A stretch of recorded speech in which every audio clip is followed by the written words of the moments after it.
try to line this up with the anthem, so I think.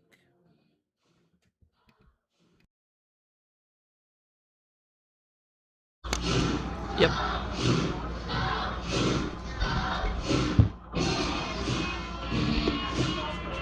Green Bay Blue Ribbons Baseball is on the air from Joannes Park in Green Bay, Wisconsin.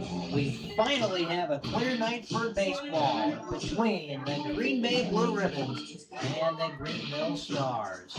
Good evening, everybody, along with the voice of the Lakeland University, Sam Marchant. It's Don D'Angelo reporting. Sam, it's been way too long, over 2 weeks since the two of us went together. How have you been? Dude, I've been great. It's a long anticipated time back here at the field.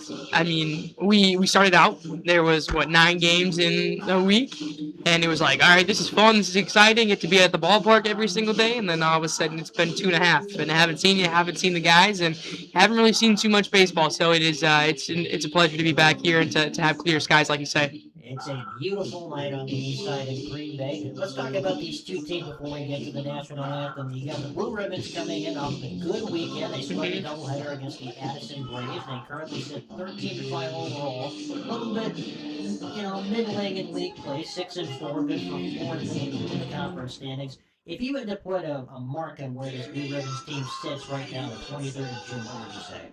Honestly, I think it's a little bit behind where I thought they would be at this point, just because of how they played early on when we were covering them every single day. But also they've been on the road, for 2.5 weeks, so that takes a damper. And then you have the inconsistency of your playing schedule and a lot of things to overcome trying to get new guys in this roster, as we'll see in the lineup today. So, to an extent, you're a little bit disappointed, a little bit frustrated with kind of, I guess, where you're at in league play. But then you get non-league games, you're 7-1, you're riding a pretty good high. They lost that first non-league game and haven't lost another non-league game since. So I'm excited for what's to come here, back into June and then into July. They'll be taking on a non-league opponent in Greenville, who we already saw earlier this year. It was a 12-8 win for Green Bay in a game where they 12-10 hits. Greenville comes in struggling 1-6 overall on their season. So this has every making of a get-right game. Mm-hmm. Yeah, it's not something you can overlook. I've seen a lot of times where, and I've been in those situations too, where I've overlooked opponents. We've been overlooked as an opponent and come in there and beat or gotten beat. So it's like, yeah, Greenville's struggling, but you cannot overlook this team. They've got a lot of young guys that can do a lot of damage. So it's something to watch out for sure.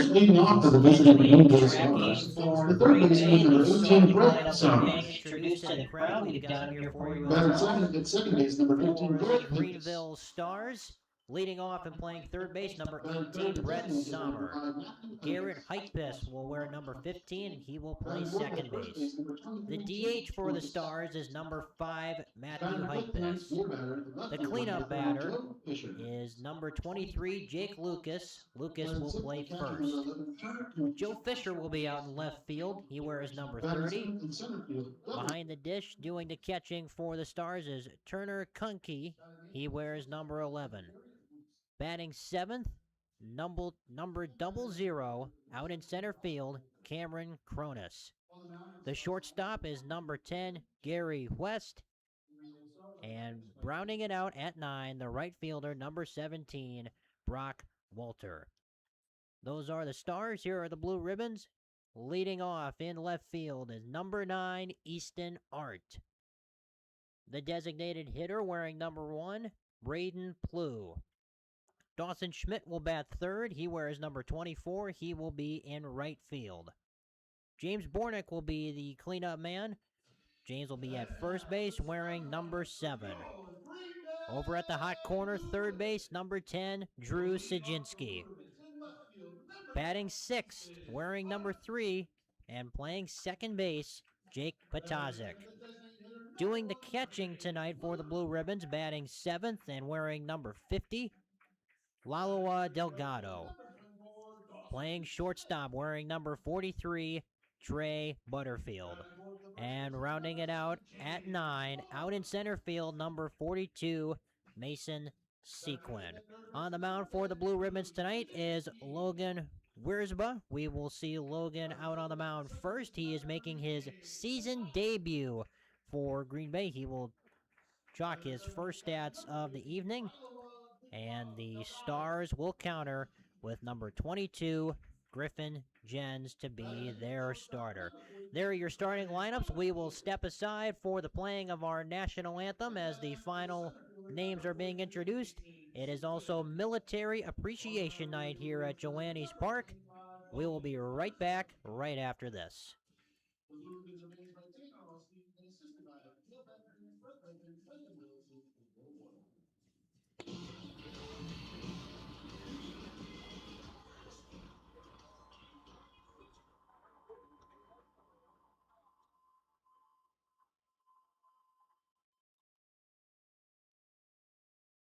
Fans at the start, I ask you to please stand if you are able. Remove your hat and place your hand over your heart as we honor our country with the performance of our national anthem.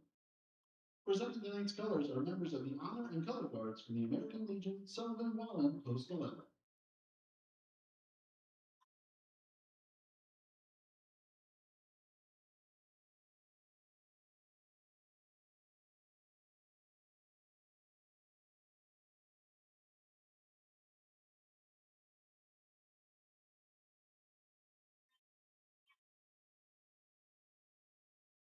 And here to perform tonight's anthem is David DeBrook.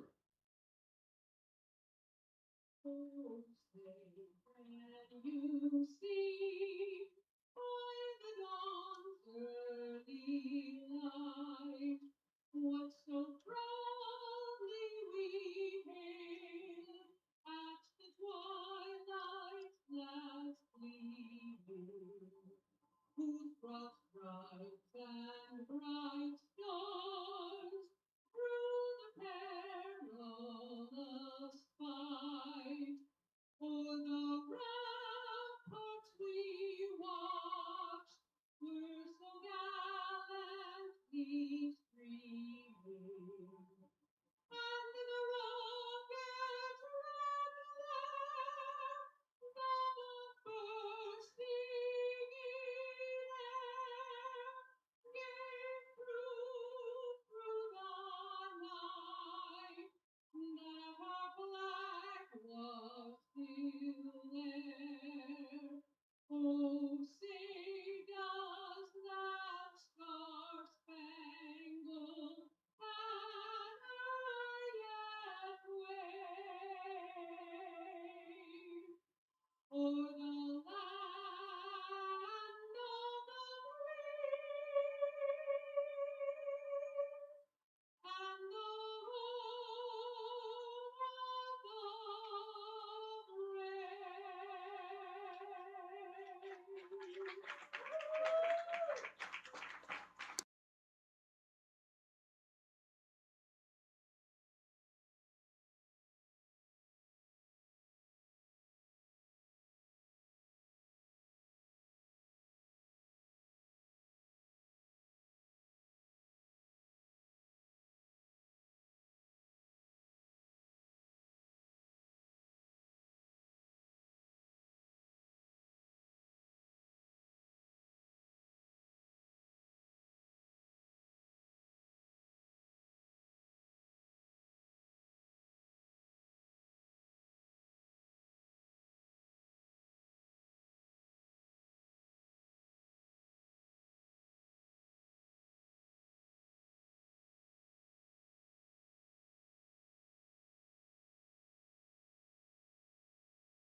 Fans, let's hear it one more time for Nick Wilson. Nick Wilson just threw out the ceremonial first pitch as we welcome you back to Joannes Park, where the lefty Logan Wiersba will take the mound for Green Bay. Logan wearing number 25. One of only a couple of left-handed pitchers on this Blue Ribbons team this year. The first three batters he will face are as follows: Brett Sommer, Garrett Heitbus, and Matthew Heitbus, the 1, 2, 3 batters for Greenville. Greenville looking to pick up a much-needed win. They come into tonight struggling. Only one win on their season so far. They split a doubleheader with the Kewaskum A's over the weekend. They dropped their first matchup against the Blue Ribbons, and the second time they were set to face back on June 10th. That game got canceled, rained out. So the second time these two teams will face.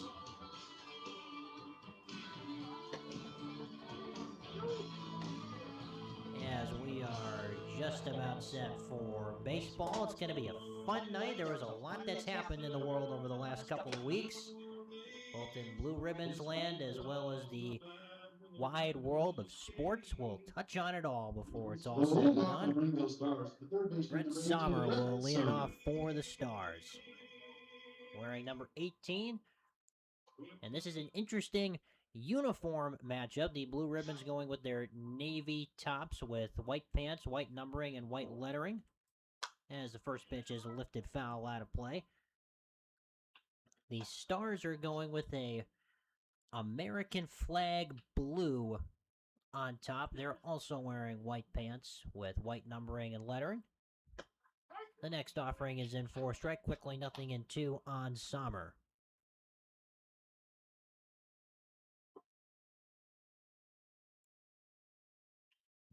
Wiersma working quickly. That one down low for a ball. You never fully know how someone's going to make their first start of a season, especially this late into a season, Sam. So, kind of first thoughts on Wiersma as he strikes out the first man he faces.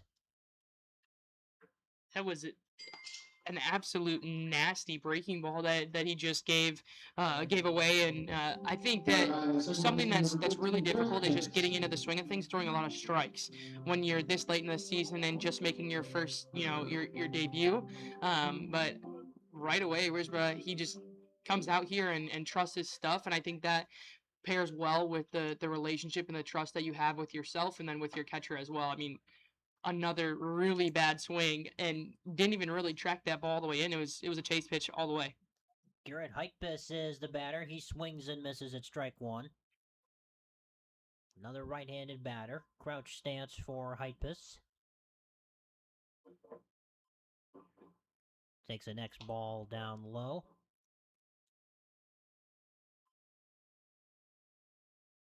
These two teams matched up extremely early. Within the first week of the season, there's a ground ball to the third baseman, Sajinski. Routine for Drew. He makes the play. There's two down. 12-8 was the final on that one, and it took a big comeback from Green Bay in that game. They put up 6 in the 8th inning to come back and win that game against Greenville. 2 down now for Matthew Heitbus.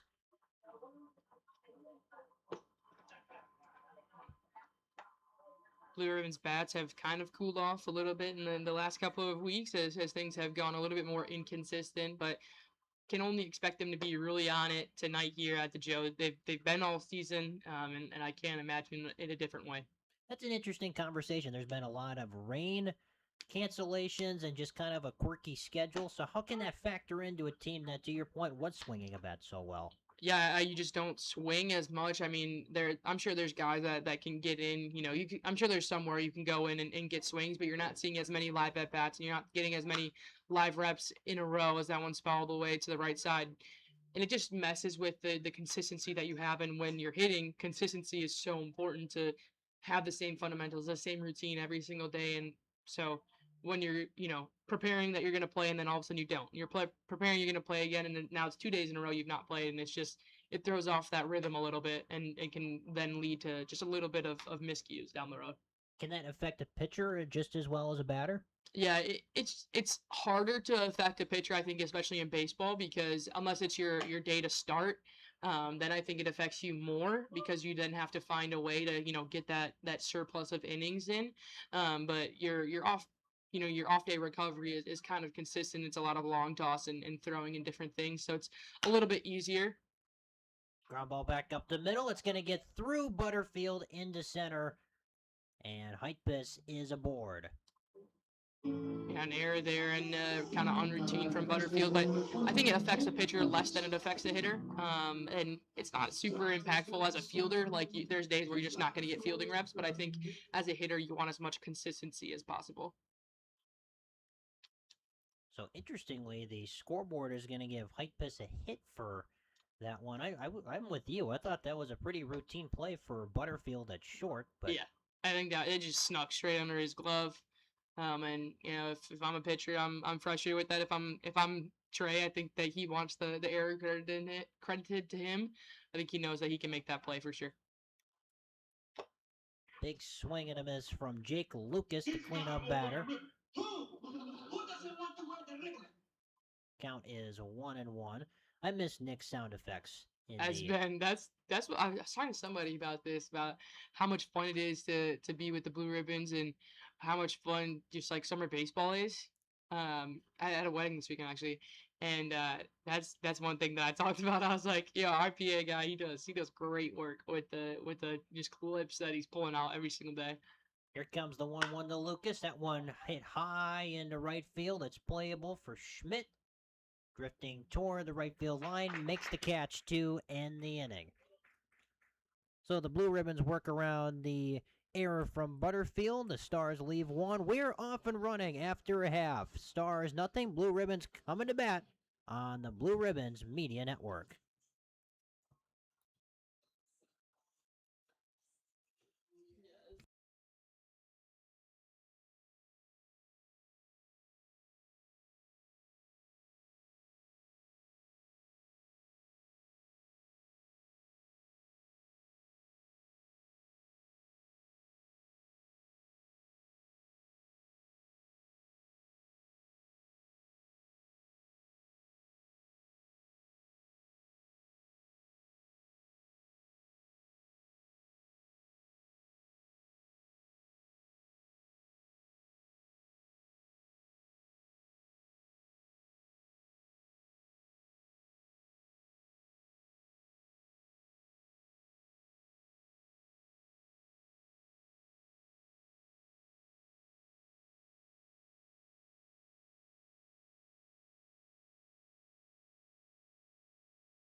We move to the bottom of the first inning. On the mound for the Stars tonight is Griffin Jens, the right-hander.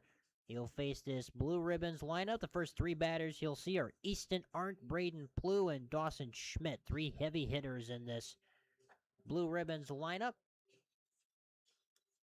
who had a great deal of success the last time these two teams tangoed. 12 runs on 10 hits. Easton Arndt will get things started. Easton a 222 average to this point in the year.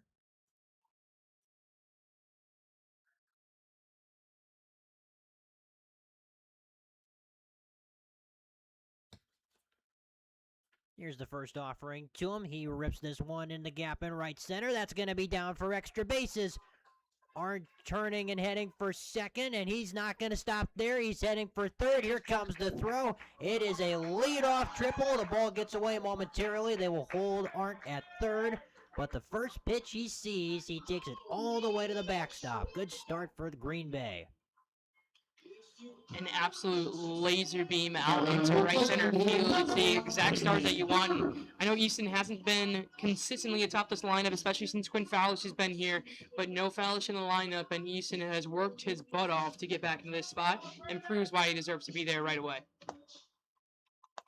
Here comes Braden Plew. He's had a decent season, 500 average, and that's not just 1 for 2. That's 11 for 22. Breaking ball is upstairs for a ball. 5 RBIs for Braden. A golden chance with no one out and a runner on third. Another breaking pitch. This one misses for ball 2. The umpires tonight are Jamie Thurn and Norbert Fensky. As Blue hits that one softly into center, a base hit, and that makes it 1-0 on the RBI single for Braden Blue. And the right fielder, number 24, Dawson Schmidt. Good start for Green Bay. 2 hits in the first 2 batters.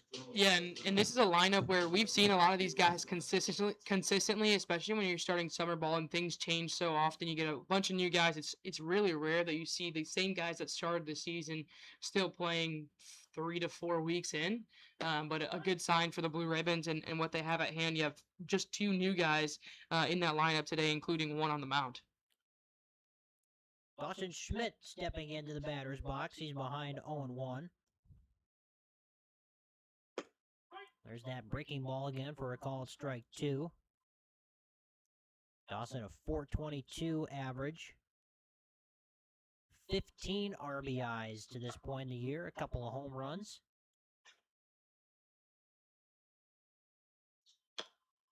Swings and grounds that one foul.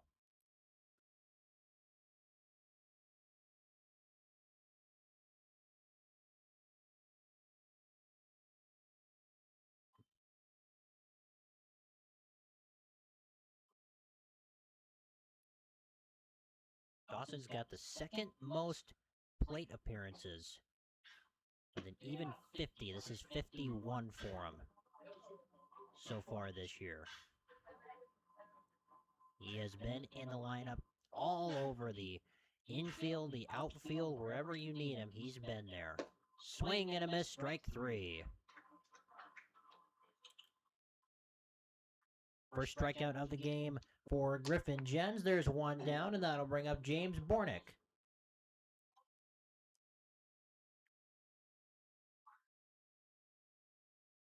Another guy in Bornick that has swung a hot bat for vast majority of the season. Love to see him out there. 1 on, 1 down. Bornick fouls one away. James playing over at first base today. Usually see him at first or third. Another heavy hitter. 16 hits for him this year. Couple doubles. One of those doubles of franchise record. Took down a Hall of Fame inductee. That's right. We'll get into the Hall of Fame ceremony that took place a little bit later. That was supposed to be on June 17th, but due to rain, that got moved. The ceremony was a really nice little venture indoors. Here comes the next pitch to Bornick. It's lifted foul out of play.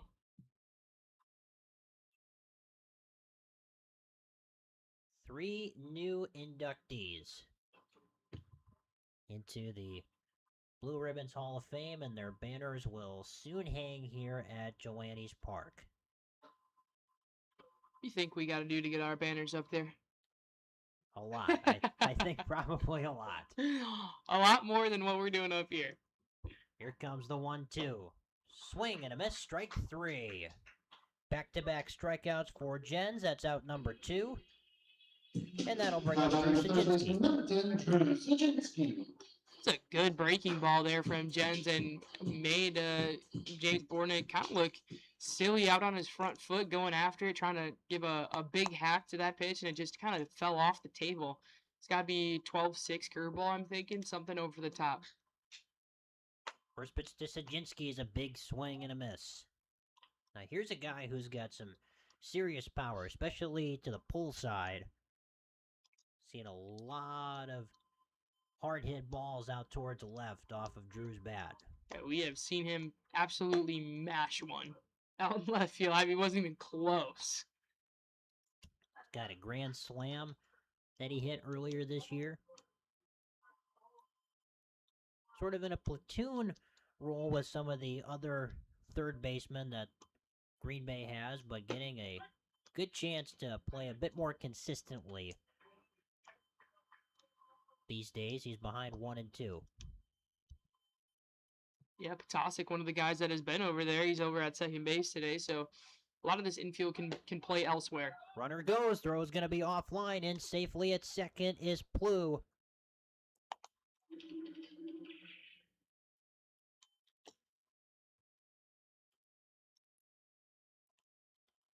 Braden steals a base. Count now goes to 2 and 2 on Sajinski.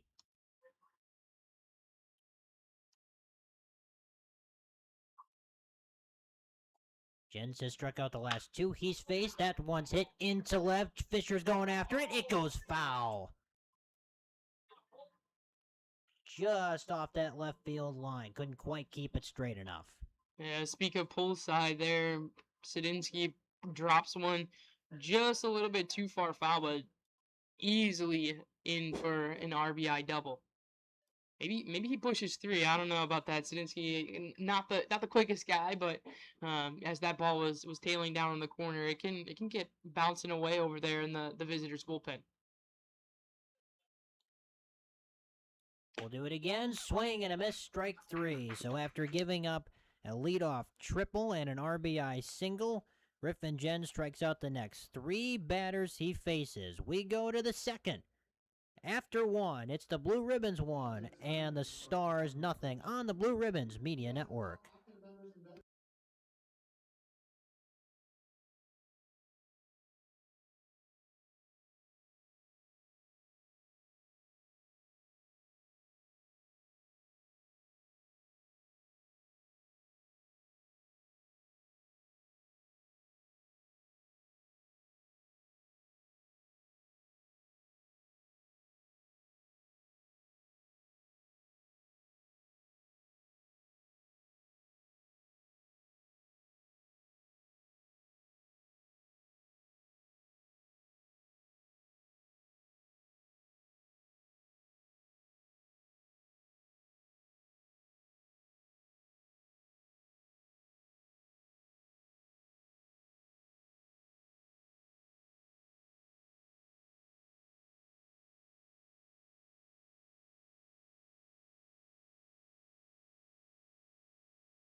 Joe Fisher will lead off inning number 2 for the Stars, who find themselves in a 1-0 hole. Logan Wiersbe worked a scoreless first, and he deals in a strike to Fisher. Fisher is the beer batter tonight. That's why you heard that cowbell rattle. Next offering is in for a called strike 2.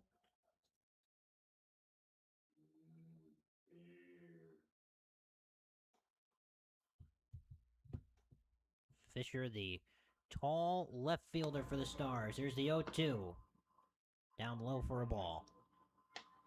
Try again.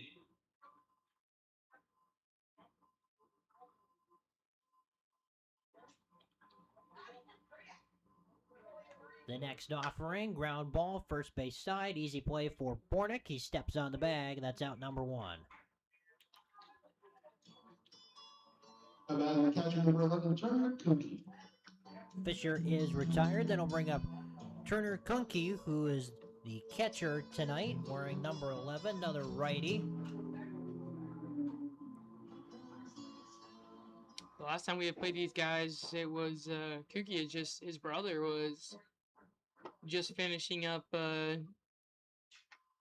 playing for Milwaukee against Auburn. I mean, Kuki here is a member of that team as well, but not a guy that had gotten a ton of innings. But Ro Camden had gotten some, so been quite a while since those days. Fly ball to right, and a running catch is made by Schmidt.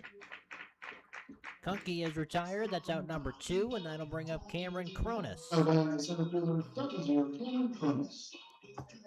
Now the Men's College World Series just finished up. Right.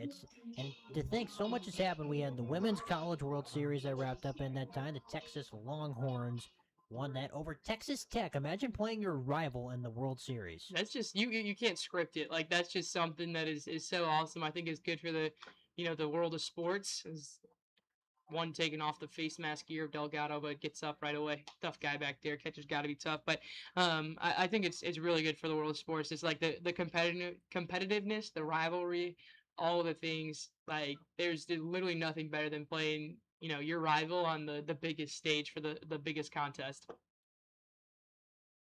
Next offering's down low for a ball, so the two best programs on the diamond are down south. You had Texas on the women's side, and the Oklahoma Sooners are the Men's College World Series champions. Yeah, a lot of South programs on both sides of the coin. I think there is a competitive advantage to playing in the South. You can play, mostly year round. Barring the fact that it gets really hot down there in the South in the summer. But, up north here, it's like you have to get a turf field to consistently be able to play in the spring. But then, you have 4 feet of snow on your field. It doesn't matter what kind of, surface you're playing on. So there's a lot that goes into it. And I do think that being, south of midline United States does help. Yeah, certainly interesting, topic of discussion. I know we've talked before about not always having a playing surface to play in, the spring months in baseball or softball. So the Southern teams do have an advantage in that category as that goes down low for ball 3. Count now full on Cronus.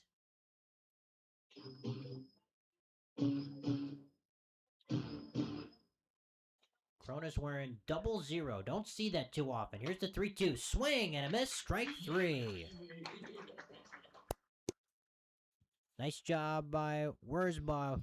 Goes 2 scoreless without allowing a hit. We go to the bottom of the second. Blue Ribbons 1, Stars nothing on the Blue Ribbons Media Network.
Jake Potazik is leading off the second inning. Who's on deck is presented by CR Construction. Jake, a 200 average on the season. A little bit of a slow start to the season, but he does have 4 hits and 4 RBIs. So when he does get a hold of one, he's been pretty effective with it. First offering is in for a called strike. Yeah, we've seen him struggle on both sides of the coin a little bit early on in this season, but I mean, again, it's a short season. It takes a little bit to get going, but I think once you're going, kind of like Boone Curtis, it's pretty easy to keep in that momentum and keep things rolling in the right direction. Yeah, look how much better of a bat Boone has been swinging recently. He's gotten his average up quite a bit since the beginning of the season. Yeah, especially when he started kind of over, and then it was rallied together a couple of hits in a couple of games, and now has collected 8 of them. I mean, it hasn't come easy by any means for Boone. And they're still making good work with it. Only 4 hits for James, but that same number of RBIs, 13 RBIs for Boone. Yeah, it's so just far. yeah, finding a way to still be impactful and get on base and do all the right things. I mean, that's the way that you make a difference in this game. They're going to say that hit Bornick, so he will take his base. Runner on first, nobody out. And that'll bring up the catcher, Lalawa Delgado.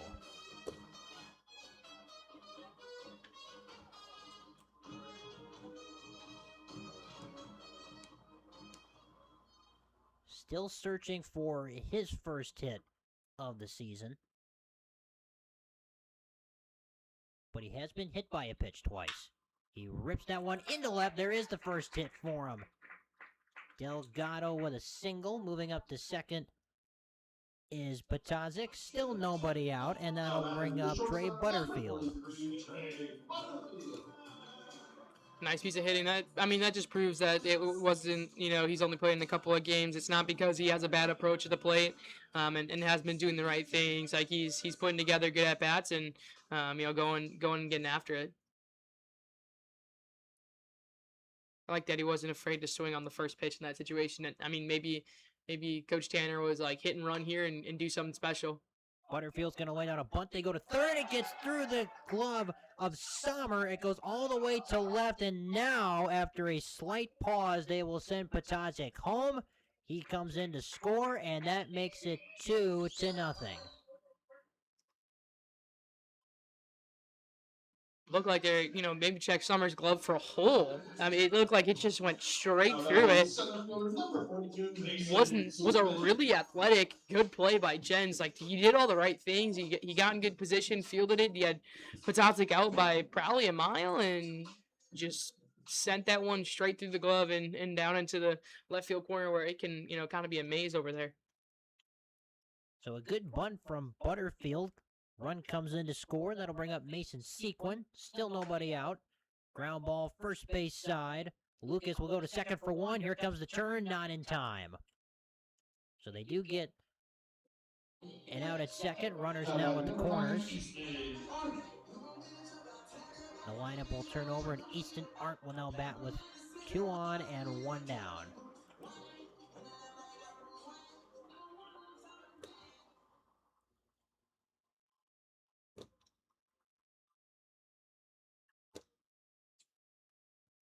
Delgado's on third. First pitch in for a strike to Easton. And Sequin is on first.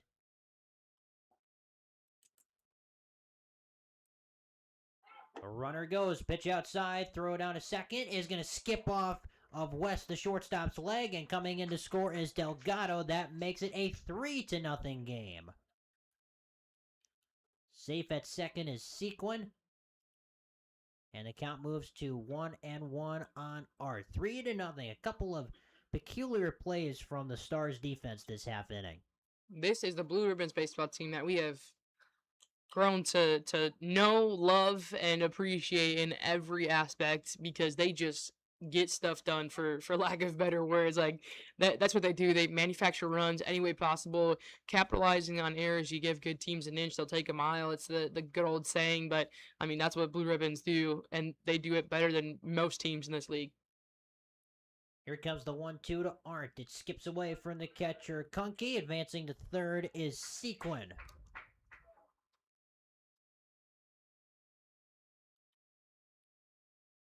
Feels like this has been a common theme for teams that come to play at Joannes. Just miscues by the opposition and just high IQ from Green Bay. I mean, it's a definitely a bad day when you have to come to the jail. It is not a pretty sight, and teams are not in the most favorable position when you're in that opposing dugout. Count runs full to Easton Art. He hit a triple his first time up. Here comes the 3-2 breaking ball for a just inside ball 4. You think that was a good call there? Hey, I agree. I agree with ball 4. That is such a close take, and I mean that's a pitch that's gonna freeze you 9 times out of 10, and you're just praying that all the umpire back there says is head over to first base. Once again, runners at the corner, still only one down for Braden Plew. Hit an RBI single in the first. Breaking pitch in for a strike. That breaking ball has been super effective for Jens, but he just can't land it as consistently as, I think he would hope. It works really well late in the count, but it's tough when you're going sitting more fastball early on. There is another breaking pitch in for a called strike 2. And the ball's going to get away from Jens, and coming home to score is Sequin. Another miscue, another run makes it 4-0 Blue Ribbons. That's not the first time that has happened, and Kunke has been fairly lazy getting it back to his pitcher. And I think that happened the last time these two teams played too. Like, that is just a miscue that can't happen. It can't happen once, let alone that's not the first time that Jens has had to, hop off the mound with quickness to go get that baseball.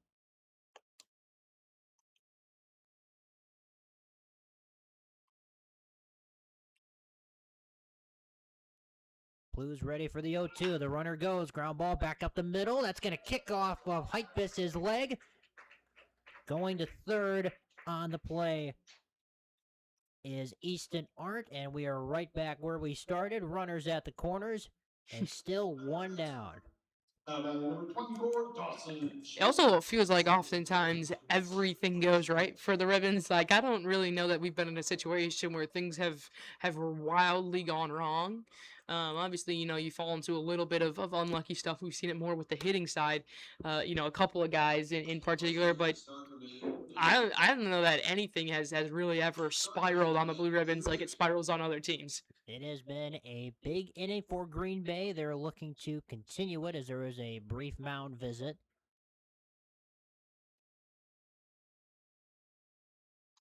Two hits in this inning, but 3 runs have come in to score on 2 errors, courtesy of the Stars. Dawson Schmidt ready to bat. He struck out his first time. Nice block there from Kunke on a breaking ball in the dirt.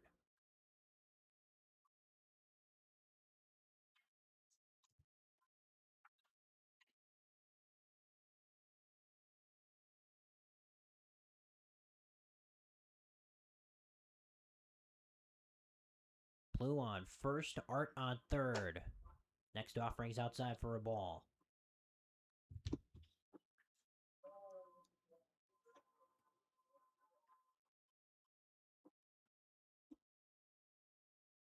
And the 2-0. Ripped right center, down for a hit. Arndt's in to score. Blue's on his way to third. They're going to have Schmidt and a run down for a moment. He will step back to first with an RBI single. It is now 5-0.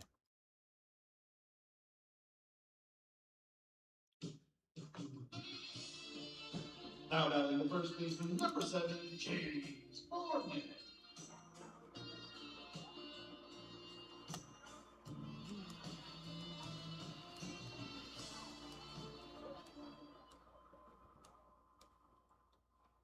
James Bornick will be the batter. He struck out his first time up. Lifts this one high into shallow center. Coming in is Cronus as well as the left fielder Fisher. It'll be the shortstop West to make the catch and fire it back in quickly. That's out number 2. Bornick is retired, and that'll bring up Drew Stajinski. The Blue Ribbons have almost hit around in this inning. If Stajinski can get on base, we'll be back to where we started. Bornick almost got away with a cheap single there, as it took a while for West to locate the baseball. Coming hard in from left field was Fisher. This one driven into right center, and it's going to be down for extra bases. 1 run is in. Here comes another one in to score. Another 2 RBI double for Drew Stajinski as Plew and Schmidt touch home plate. Now batting number 3, Jay Dawson.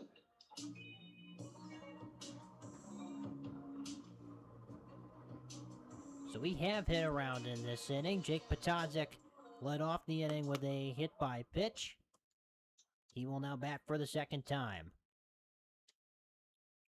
Feels like we've said that about 100 times this season. It has not been shy for the Blue Ribbons to just get a lot of quality at bats and a lot of at bats in a game. I mean, this is a team that they explode on you with the big innings. That's what they do best, and just capitalize, like we said, capitalize on those mistakes and just run with it.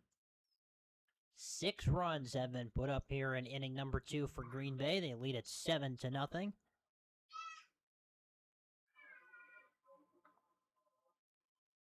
Here comes the 0-1. In for a called strike.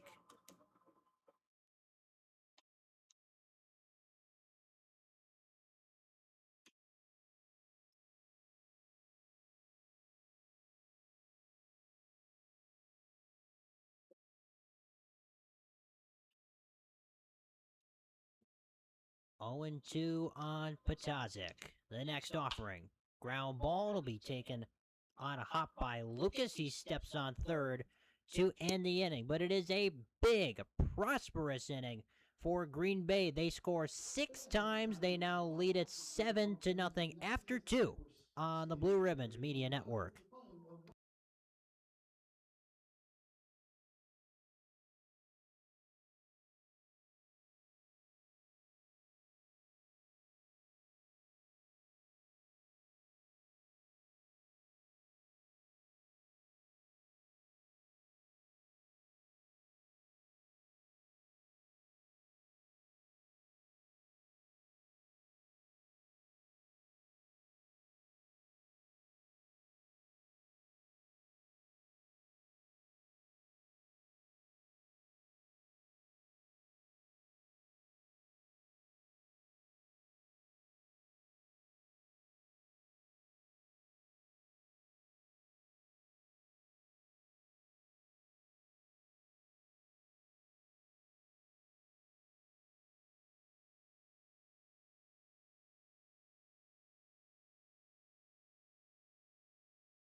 We move to the third. 7-0 is the score.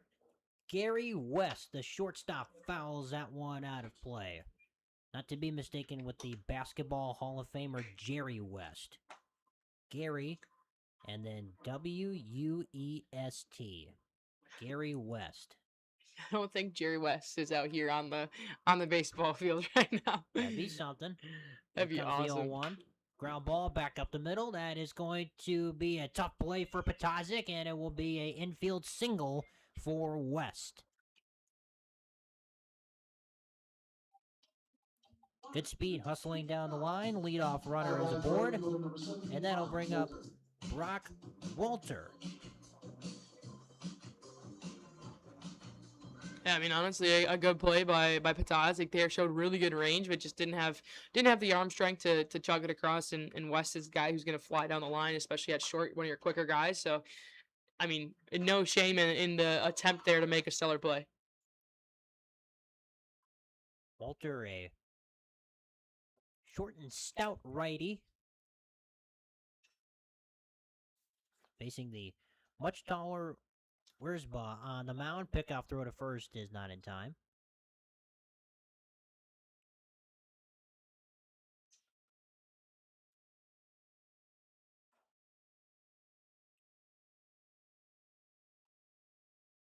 And the 0-1. That one fouled away. Makes it no balls and 2 strikes on the Stars right fielder.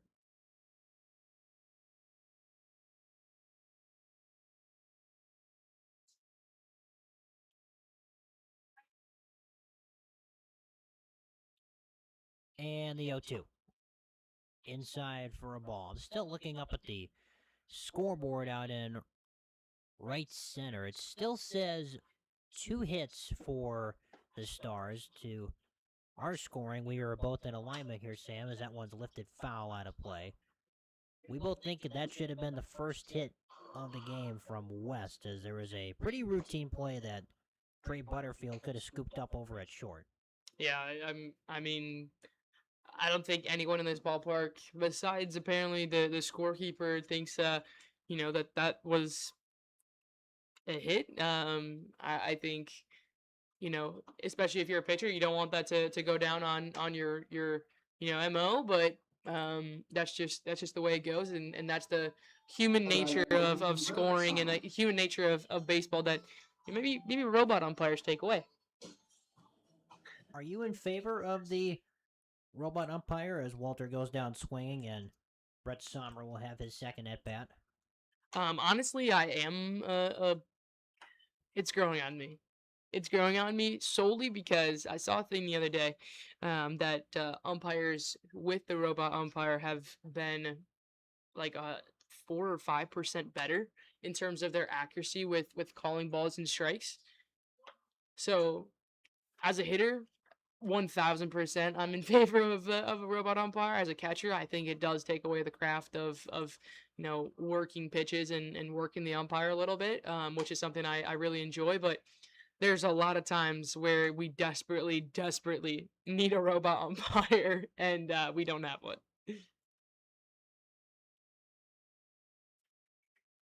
Here comes the 2-1 to Sommer. Upstairs, ball 3.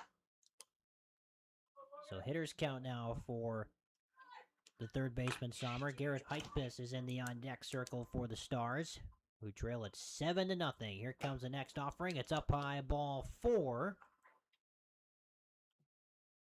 So runners on first and second, and that'll bring up the aforementioned Garrett Heitbis. Garrett's 0 for 1 so far in the game today.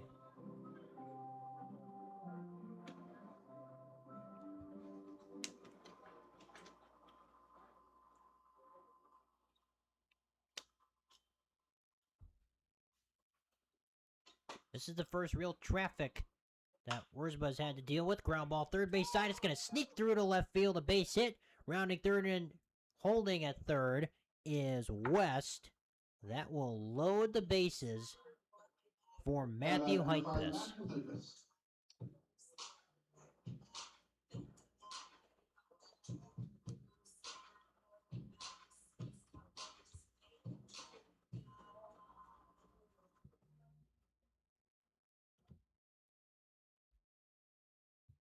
Heitbis is 1 for 1. And that was the play that got under Butterfield. They're going to say that hit him. And that will be a bruise, but an RBI nonetheless. And the Stars are on the board. That makes it a 7-1 ball game.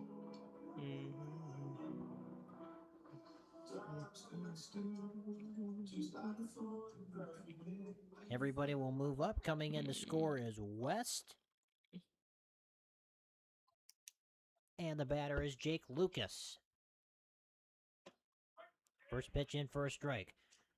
Now, if you're Logan Wurzba, how do you regain control and composure in this big spot?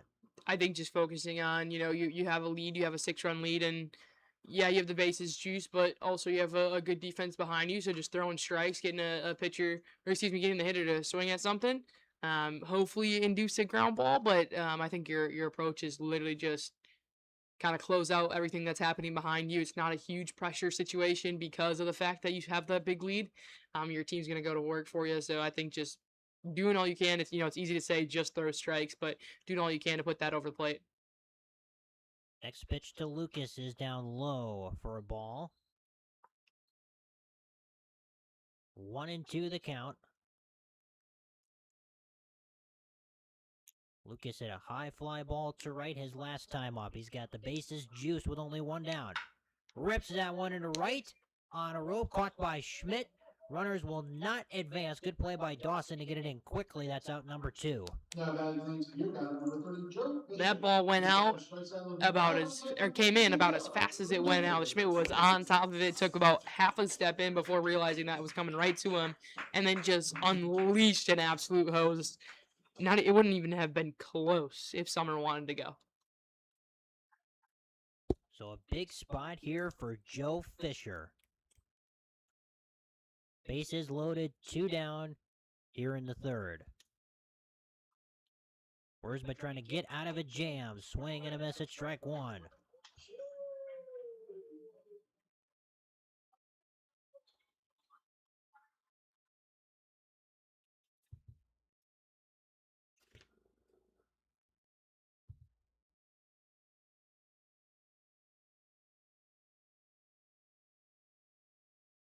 Here comes the 0-1. That one hit high into right center. Sequin tracking it, and he's got it to end the inning. Worsma gets out of the jam. The Stars leave them loaded, but they do score their first run of the game. It is now 7-1 Green Bay as we move to the bottom of the 3rd on the Blue Ribbons Media Network.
New pitcher on the mound for the Stars is number 1, Cale Conrad. The right-hander will face Laloa Delgado to lead off the bottom of the 3rd.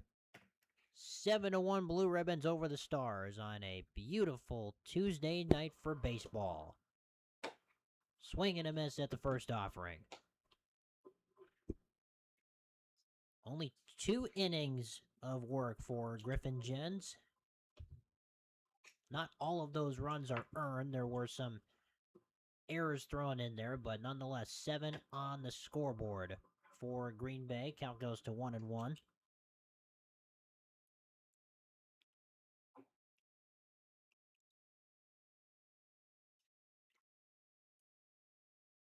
Delgado singled and came around to score. his last time up. He pops this one foul out of play.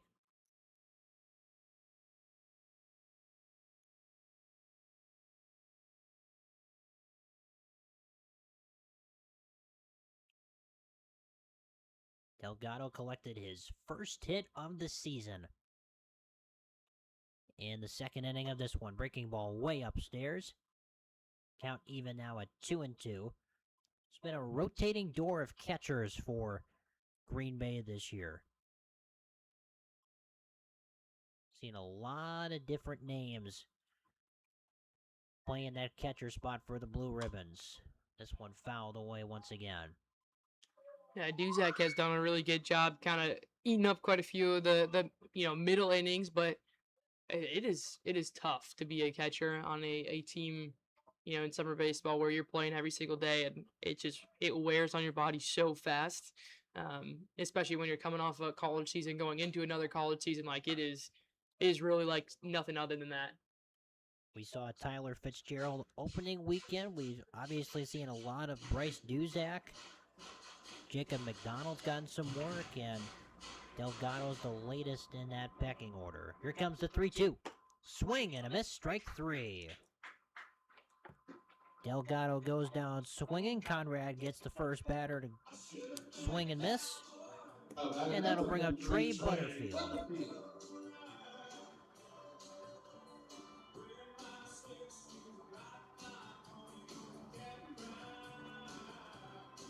Number 8 batter in this Blue Ribbons lineup.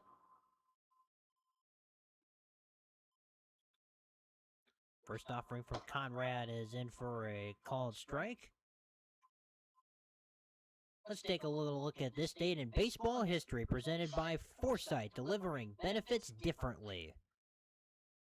And we'll take a look at that right after this pitch, which Butterfield hits into center for a base hit.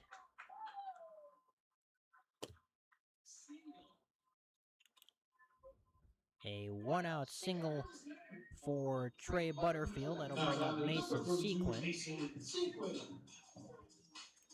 Now, Trey normally plays second base. He's at shortstop today, but second base is appropriate for this baseball history fact. On this day in 1984, forever became known as the Sandberg game in the history of baseball, as the first pitch to Sequin is in for a strike.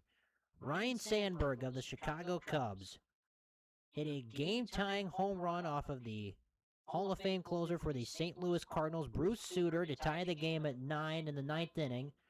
And then once again in the 10th inning, he hit a 2-run home run to tie the game against St. Louis. And the Cubs went on to win the ball game 12-11 on that Saturday afternoon at Wrigley Field. That began a Hall of Fame career for Ryan Sandberg. He won the MVP that season. The Cubs made the NLCS that season. And it started a Hall of Fame career for Ryan Sandberg, who passed away last summer, but was inducted into the Pro Baseball as well as the Chicago Cubs Hall of Fame in his career. Here comes the 1-2 to Mason Sequin, a breaking ball inside for a ball. Gotta say, the furthest I think it gets from being a Cubs fan, but that's just, I mean, you got to give credit where credit is due, and I can appreciate some good baseball. I can appreciate it, and especially when it happens, kind of a fellow, conference opponent, league opponent. I can handle those a little bit more, especially when it's not against the Brewers. That's what makes it worth celebrating, is that it wasn't against the Brewers, and you can say they got the Cardinals still. It is the Cardinals, that's right. Now, what might be the most interesting fact, just to show you how times have changed, is that Bruce Sutter was still in the game for 3 innings up until that point. He was the closer, and he came in, and I believe maybe even the 7th inning, so it may have been even more than 3 innings of work to try to close out the game for St. Louis. He failed against Sandberg twice in one of the very few baseball games that actually has a name to it. Yeah. The Sandberg game. A good piece of history, insanity, and I think it just shows to the credit of how, baseball and the game has changed, and Tommy John is now a thing, and thankful for that, because I think he might need it, or have needed it a lot sooner. Yeah, Bruce Sutter is a Hall of Famer, obviously, for those Cardinals teams, and just wild to think about in that setting. That was a wild day. Wrigley Field, 1984. Trey Butterfield's going to free pass to second on the wild pitch from Cale Conrad. Count is now full on Easton Art, who has reached both times he's come to bat.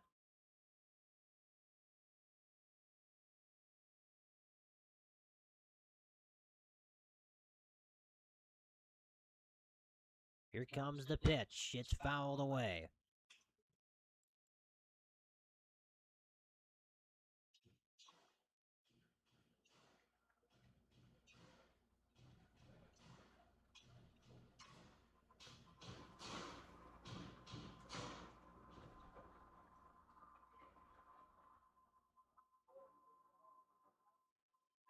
Full count on Easton Art. Blue Ribbons lead 7-1 in the bottom of the third inning.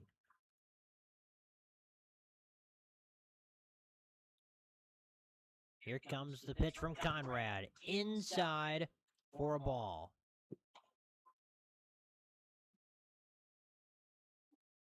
That makes it ball 2, my mistake.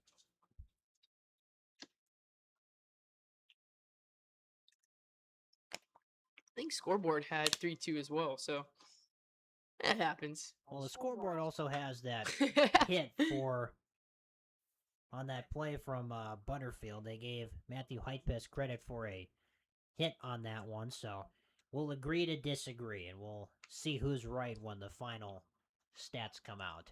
That's the way to go about it. We will remain consistent with what is on the scoreboard out in right center. Some of you folks might be able to make out some of those numbers up there.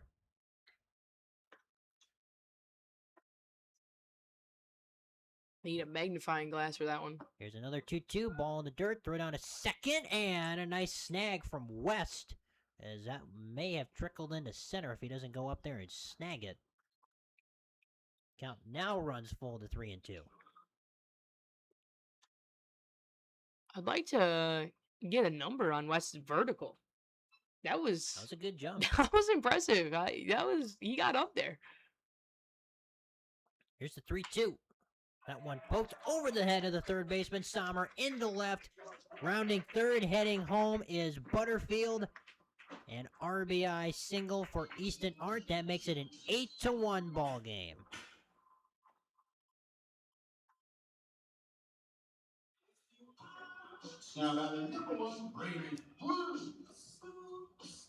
Easton has reached all 3 times. And that'll bring up Braden Plew.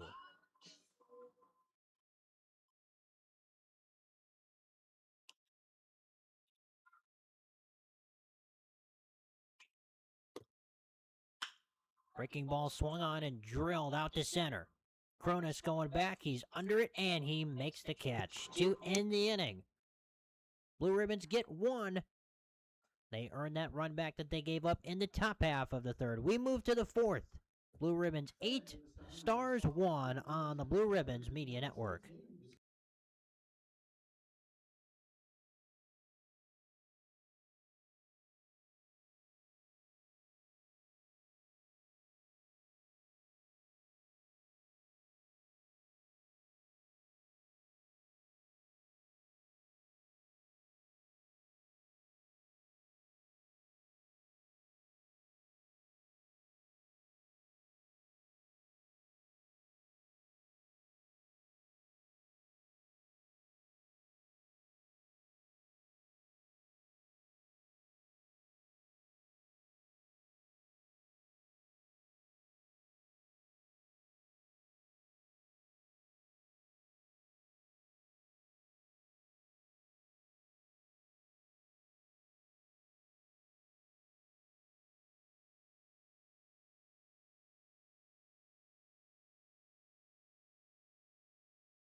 Top of inning number 4. Turner Kunke will lead it off for the Stars. New pitcher on the mound for Green Bay is Braden Schley, as the first pitch is swung on and eats up Sajinski. Gets past him into left. Leadoff runner is aboard for the Stars to begin the 4th. Now batting 00, Cameron Cronus. That'll bring up Cameron Cronus. We got a couple comments in here. Chase Merriman is watching from Ohio. Shout out to Chase. Thank you for tuning in, taking in some Blue Ribbons baseball this evening. Been to Ohio once. Went to the Cincinnati Zoo. It was awesome. It was literally, it was a great experience. How big of a zoo do they have? Oh gosh, in comparison, I mean, Compared to like what the Milwaukee Zoo. I think quite from what I remember, it's quite a bit bigger than Milwaukee. It was, my sister is a huge, like, I don't know, I wouldn't say like zoo fanatic, but like anytime we're going somewhere new, we're going to the zoo. We go on a road trip, we go anywhere, like we're going to a zoo, we're going to an aquarium, we're going, somewhere with animals. So she just, I mean, I would say like animal fanatic. So we've been to quite a bit. Cincinnati, probably top 2. I'm not gonna lie, it was great. I had a great time. That's pretty good. Count goes to 1-2 on Cameron Cronus. Cronus struck out his first time. Quick numbers on Schley, a 1.8 ERA.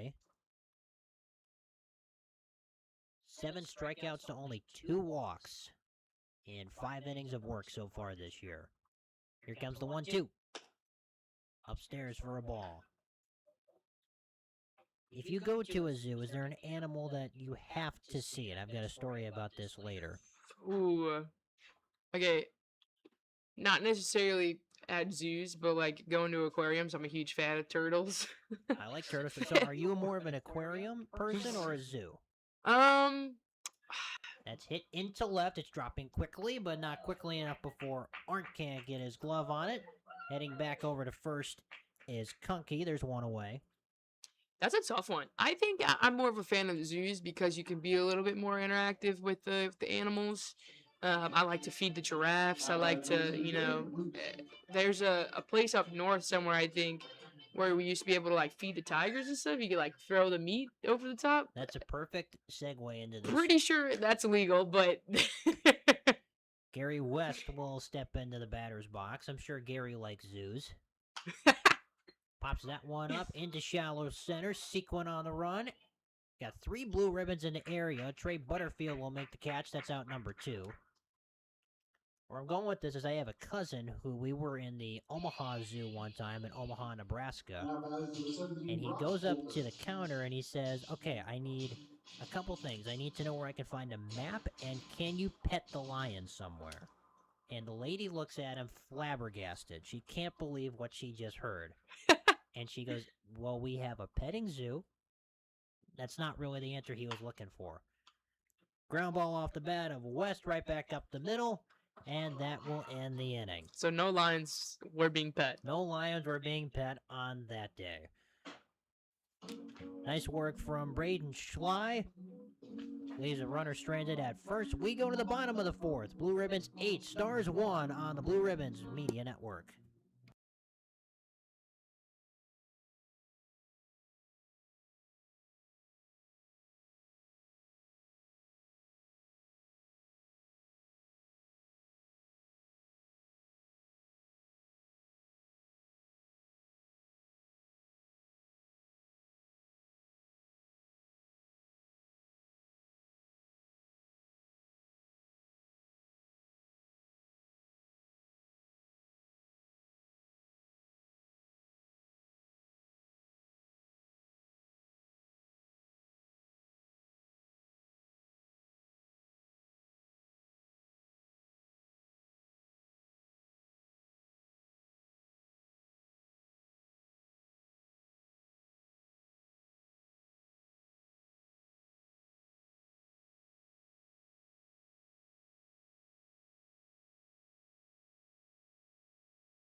We move to the bottom of inning number 4. Dawson Schmidt will lead it off for Green Bay. Dawson is 1 for 2 with a single in the game. He faces Conrad for the first time. He's in for a strike.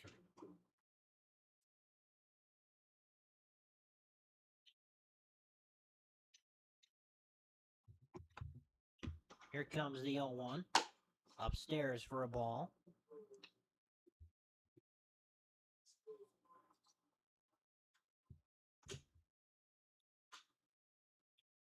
Schmidt, Bornick, and Stadzinski due up in this inning. That pitch is inside for a ball.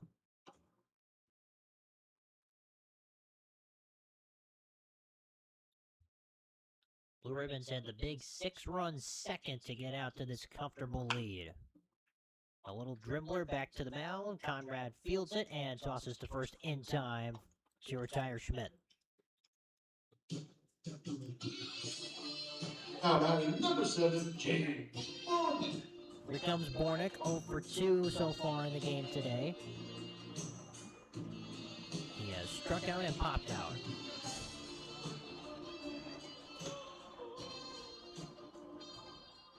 Came in swinging a red-hot bat. 500 average, 6 RBIs. Only struck out twice coming into the game today.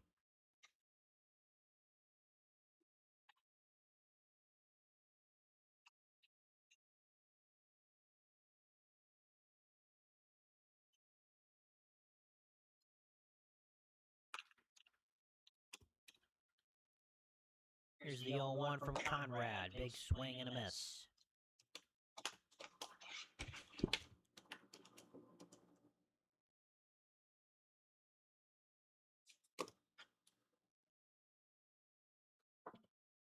And the 0-2. Upstairs for a ball. We were talking about zoos and aquariums and animals before. The animated film Madagascar comes to mind if you're me. That ball skips inside for a ball. How long ago do you think that the first one came out, Madagascar? That's an older franchise. I have no idea. I just remember watching it as a little kid, so I'm gonna say like 30 years. Bornick hits one high and deep into center. Going back is Cronus, just shy of the warning track. He makes the catch. 4 out number 2, and that'll bring up Drew Stadzinski. All sorts of good animated films. You had Toy Story 5 that just came out on Friday. Have you seen it? I have not seen it yet. I haven't seen it either. I really want to. The Toy Story franchise has been going on since like 1997, I think the first one came out. So you've got that. You've got all sorts of different Pixar films as Stadzinski pops this one up. Conrad's chasing after it. So is Lucas, and he makes the catch to end the inning. That's enough movie talk for now. We go to the 5th. Still 8-1 on the Blue Ribbons Media Network.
We move to inning number 5. The lineup card turns over for the Stars. Brett Sommer will lead it off.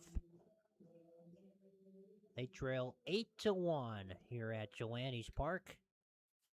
On the east side of Green Bay, Dom D'Angelo and Sam Marchant with you as we have been all season long from Joannes.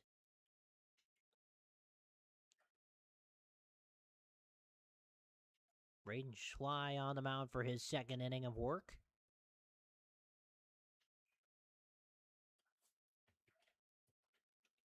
Here comes the 0-1 to Sommer. Down low for a ball.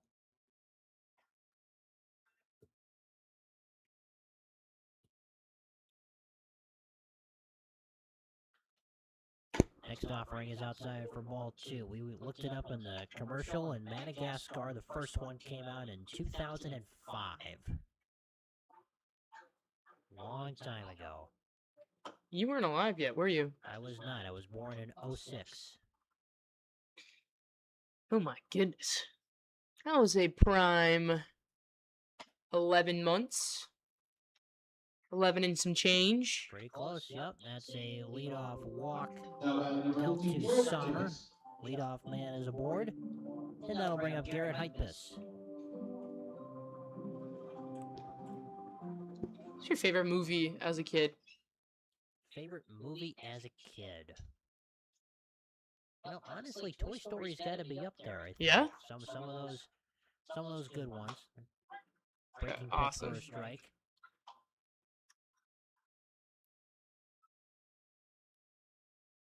I'm trying to think of what age I really started watching quote-unquote legit movies. Mm-hmm. Because that's another thing. If it's just a DVD with a bunch of episodes of a TV series, that's not really a movie. I would agree. My dad used to have the DVD of like all the Mr. Bean episodes.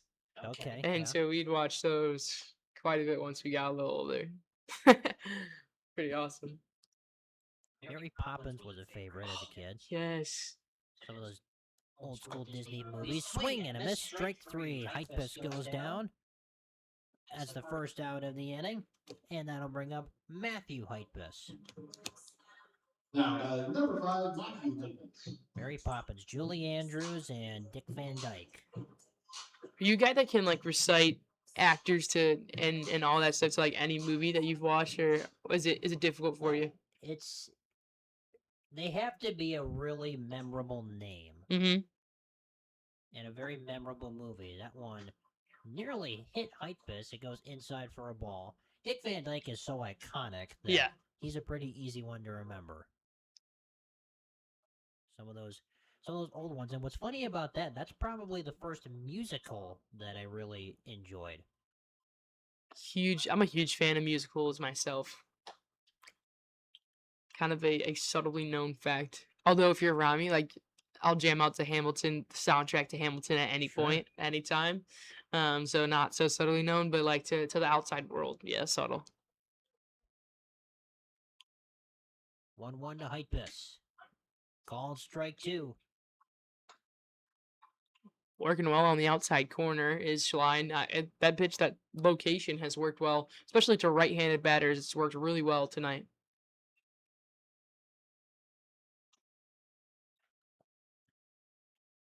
Here comes the 1-2. Swing and a miss, strike 3. He got Garrett, now he gets Matthew Heitbus. Back-to-back strikeouts for Schley, and that'll bring up Jake Lucas. Lucas is 0 for 2 so far, the big lefty. Schley has done such a good job. We were talking about in the break, such a good job since that scrimmage day. He came in here. He didn't pitch a lot for Lakeland, working through an injury, get blocked down in the dirt, but has come in here and I mean, when the lights have been on and the pressure is, at its highest, I guess, in these situations, like he has performed every single time he's had the ball in his hand, and it's been something that's fun to watch and fun to see him develop too. Here comes the 1-0, breaking ball ripped through the right field line for a base hit. Lucas is aboard, advancing to second is Sommer. Next year, number 30, Joe Fisher. And that'll bring up Joe Fisher. I was just about to say, this will be the first right-handed pitcher that Lucas has seen. He's hit a couple hard-hit balls against a left-handed pitcher in Wurzba, and he gets the best of Schley right there. Yeah, it doesn't really matter who he's going up against. He's just been all pull side tonight and has just hit himself kind of into some unlucky moments. I mean, hit it right at Schmidt the last time he was up, and you're due when you're swinging a hot bat and you're swinging, well, eventually it's going to get through. Here's Fisher. Breaking ball misses.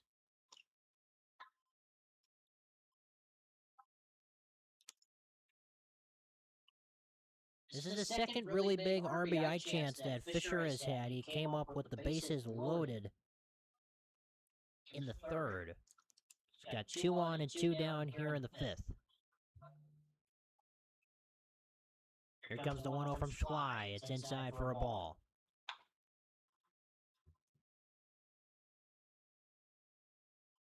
The young guy that Schley is, he does have a tendency. I don't know if it's a tendency or just like things speed up on him in these moments. So it would be a big situation for him to get out of, especially with it just being, you have runners on first and second, obviously not an ideal situation, but you'd still have 2 outs. So you can rely on something that even if it gets hit hard, you're still putting yourself in a position to, do some damage. Delgado blocks ball 3. 3-0 the count to Joe Fisher. Turner Kunke is in the on-deck circle for the Stars. Looking to start a rally here in the fifth. 2 on, 2 down. Here comes the 3-0 from Schley. Upstairs, ball 4, and for the second time this evening, the Stars have loaded the bases. And now the pressure shifts to Kunke with the bases loaded.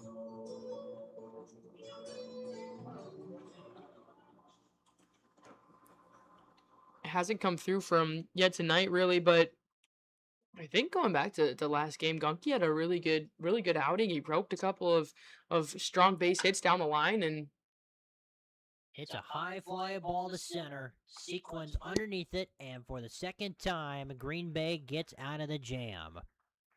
Nice job from Schley to get himself in and out of trouble. We move to the bottom of the fifth. Still 8-1, Green Bay.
Bottom of the fifth we go. Jake Patazik will lead it off for the Blue Ribbons.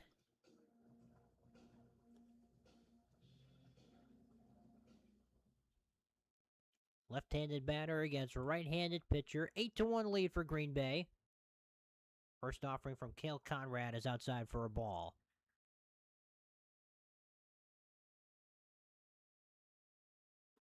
As the lights start to take effect at Joannes Park. Next offering's outside for ball 2.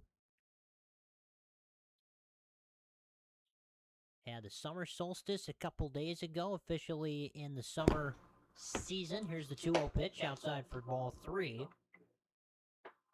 That was always interesting to me that it can be as nice as it can be, even towards the tail end of May and the first few weeks of June, but summer does not officially start until June 21st. Was always somewhat perplexed by that. I'm just perplexed by the whole concept of having,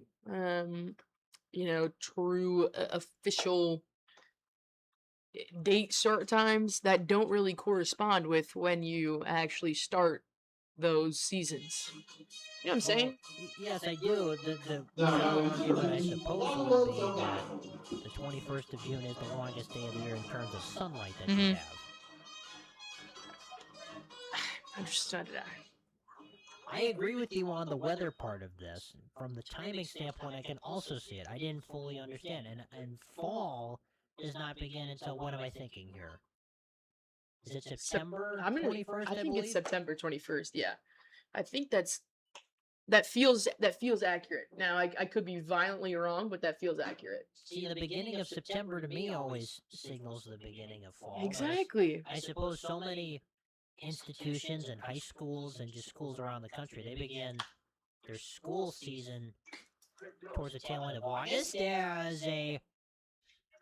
He catch that? Holy cow, what a catch from Lucas. Sliding into the fencing in front of the Blue Ribbons dugout. Great catch. You don't see that every day. He just laid it all out there and put himself in a good position to make the play, slid in, protected his body, and did the whole job. And you got hats off to Lucas. Game right there. That's definitely a Sports Center top moment. Unfortunately, a little bit too far to the right of our camera, but that was a really nice grab for Lucas. Trey Butterfield steps in. Yeah, I think you could start summer June 1st. Everybody would understand. You don't have to worry about, oh, what day is it again? The 21st, the 22nd, those things. And then you just switch it up. Do the same thing with fall. Fall starts September 1st. That's my take. I would be in favor of that. Yeah, exactly.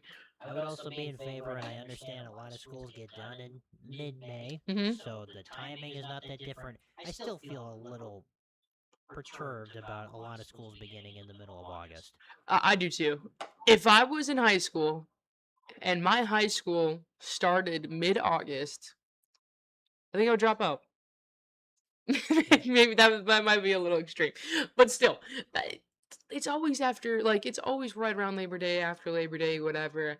It needs to be the last week of August. It needs to be the first week of September. That's the appropriate time frame. Finish up school that second one to last week of May. I think that's the right timeline. You're saying first day of classes should begin sometime the last week of August. Yeah. Okay. I believe that lines up with most colleges. Yeah, correct? exactly. And you have high schoolers that are like, oh, it starts school next week and it's August 3rd. And then all of a sudden, in the middle of the school year, you have 2 weeks off. Also, a hot take.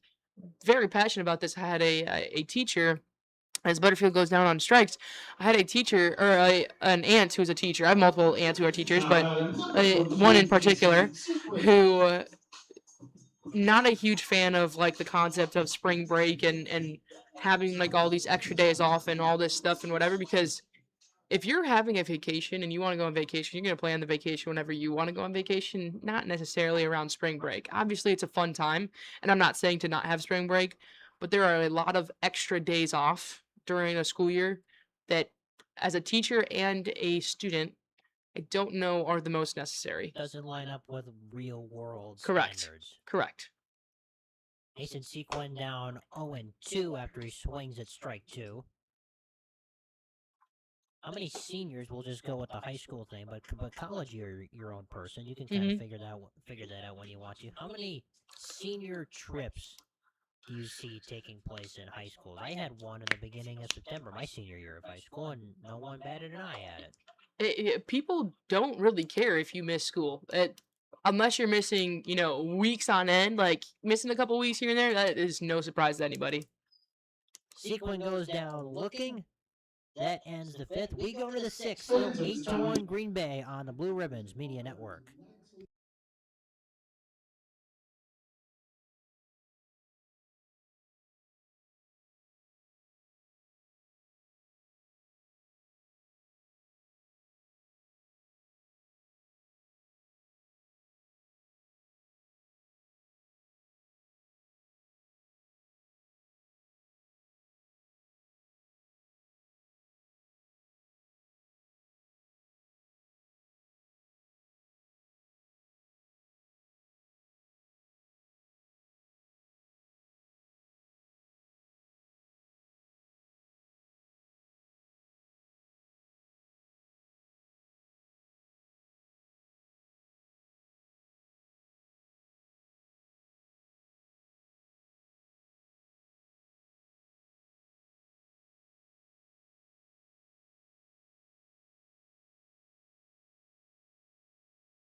We go to the sixth, 8-1 Green Bay over Greenville on the Blue Ribbons Media Network. I'm D'Angelo and Sam Marchant with you. Cameron Cronus leads off this inning for the Stars against Ian Aoki, the new pitcher on the mound, the flame ball throwing right-hander.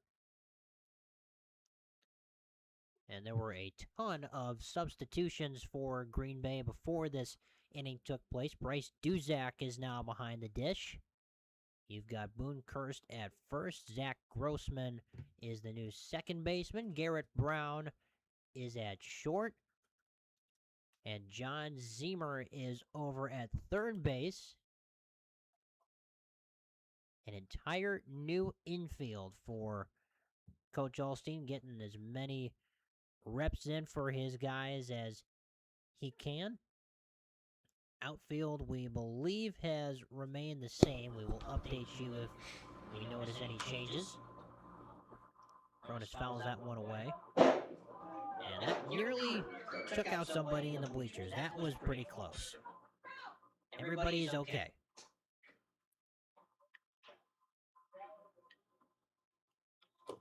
It's one thing I've never done is gotten hit by a foul ball at a baseball game. Kind of feels like it's like a lucky type of thing. If it doesn't happen to everybody. Have you ever caught a foul ball? So we were at the Athletes Unlimited softball game last summer. Me and my best friend and a couple other people, and the foul ball came like right towards us, and my best friend just like, it was like close. This other lady was kind of like gonna fight me for it, I think, and she just like powered us both out of the way, just caught it. Like it was so I've never caught one, but that was like the first time a foul ball has ever come like remotely close to us, and she snagged it, held on to it, and it was pretty awesome. Strict 3 called on Cronus. That's out number 1. First strikeout of the game for Ian Aoki, and that will bring up Gary West.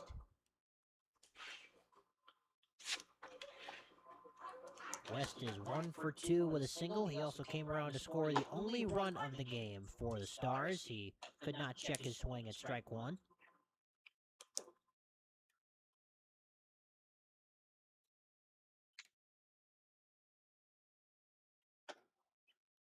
Next offering is down low for a ball.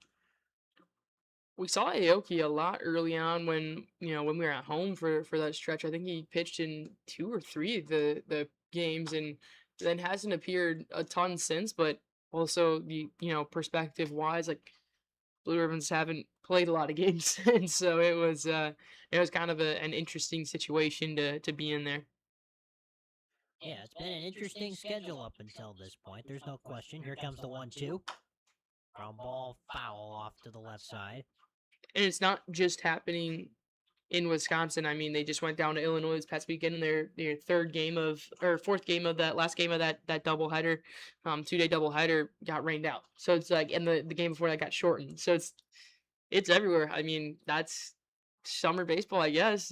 I've never had this many games canceled and this unpredictable, but you never know what you're gonna get with Mother Nature. It does feel like it's been a wet start to the summer. Yeah. Fair to say? Yeah, and it didn't really feel like it was a super rain heavy wet spring. I mean, we had quite a bit of snow, but that was just early on. It just has felt like we hadn't gotten a ton of rain, and then all of a sudden it was just like, open the floodgates and here comes all this rain.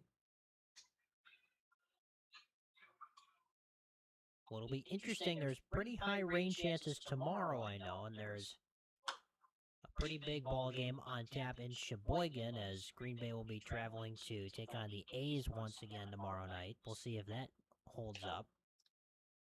I think I have only one opportunity to play the A's so far this season. I think the other one has been rained out here at home, and then That sounds nine accurate. nine chances out of 10. I think tomorrow might be rained out too. West goes down on strikes. That's out number 2. Back-to-back strikeouts for Aoki, and that will bring up Brock Wolter.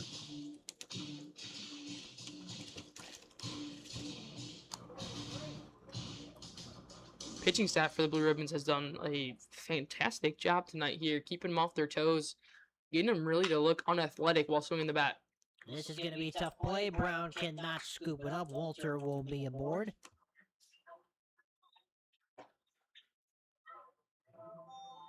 A 2-out single for the Stars right fielder. And that'll bring up Brett Sommer. Now, interestingly, if anyone watching currently can make out the scoreboard in the right side of your screen as Sommer fouls that one away. Whoever's controlling the scoreboard gave Garrett Brown an error on that last play. I was just gonna say that. I was just gonna ask if you thought it was gonna go down as an error, and then you take a little peek over there and see the one tally. I think that's a pretty tough play over there. I would completely agree. That's not an everyday routine play. He fields it. He still has to absolutely chuck across the diamond. You're going into the 5-6 hole. Like, I don't think a lot of major league shortstops make that play. That's a high fly ball out towards center, and a nice catch by Sequin to end the inning. Had to track it as the lights and nights sort of combine there. Good work from Aoki. We go to the bottom of the 6th. 8-1 Green Bay on the Blue Ribbons Media Network.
Easton Art is on deck for Green Bay. Who's on deck is brought to you by CR Construction.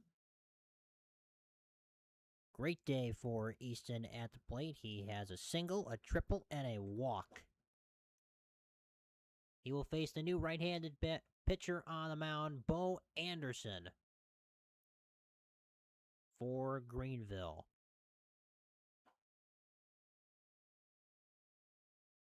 And Anderson is quickly behind 2-0. Blue Ribbons will have a pretty long homestand coming up after tomorrow as Arndt slices that one foul down the left field line. They're scheduled to be at Sheboygan tomorrow. Once again, weather pending that one. And then doubleheader on Saturday and Sunday this week. Arndt fouls back another one. A game against the Schwabenon Lookouts on Tuesday, June 30th. And then they kick off the month of July with a game here against the New London Irish. So after a 2.5-week break, two of us are going to be pretty busy for the foreseeable future. Yeah, it's fun when you get to come out here, come to the ballpark, and see all the familiar faces. I was excited to see, everybody, and I think they're just as excited to see you and see the guys be back here. It gets to be kind of a long time when you're away from the team and away from being in that routine. Like, as much as it's a routine for these guys, it's a routine for us too. Like the expectation of I'm going to the park today, and different things like that. So it's fun to be around, fun to have this experience. And as much as it's that first chunk went by super fast, like we still have a good chunk of the season left here to go. Sawyer Larson is at the dish. He takes over the DH spot for Braden Plew. Larson a 273 average so far this year. Grounds that one third base side, taken by Sommer, goes to second for one. There's the turn, in time double play. Oh, they actually call him safe at first. And it looks like we may have a conversation with the two umpires. I thought that was a pretty good turn from Heitbus. I would completely agree. I wouldn't be surprised if it gets overturned. Yep, there we go. So he's correctly called out. Nice play from Yeah, Sommer, Heitbus, and Lucas there. I think everybody knew that was a double play. Maybe it surprised the field umpire. I'm not really sure, but it easily one that is overturned in that situation and pulls away both runners. 2 down in the inning. That'll bring up Dawson Schmidt.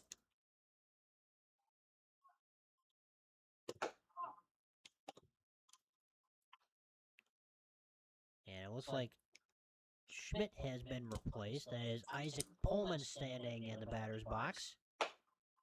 Quickly ahead 2-0, so he will take over right field in all likelihood. Boone Kirst is on deck. Boone is at first. There's a called strike. Pullman 250 average. 2 walks to 5 strikeouts, so looking for some stronger plate discipline. There's a couple good backdoor breaking balls to even the count at 2-2. 2 RBIs, still looking for his first home run of the year. That one just misses for ball 3. Count runs full. Seen Pullman on the mound a handful of times this season. A sizzling .96 ERA when he's on the mound. He swings and misses at strike 3, and that ends the inning. Some good defense shown off by the Stars. Blue Ribbons get nothing. They leave nobody stranded. We move to the 7th. Blue Ribbons 8, Stars 1 on the Blue Ribbons Media Network.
Another new pitcher for the Blue Ribbons. Evan Chikanovsky is now on the mound. He will face Garrett Heitbus to lead off the top of inning number 7. Still 8-1 Green Bay over Greenville in this interleague matchup. These two teams used to be in the same league, but Blue Ribbons now part of the Wisconsin State League. So new territory, new opponents. First pitch is in for a called strike.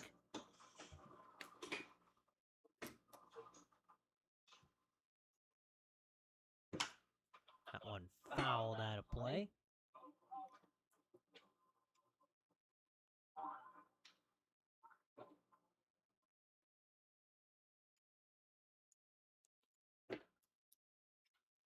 Seen a couple of left-handed pitchers in the game for Green Bay. Ground ball that is going to be taken over on the third base side by Zemer, and that's out number 1.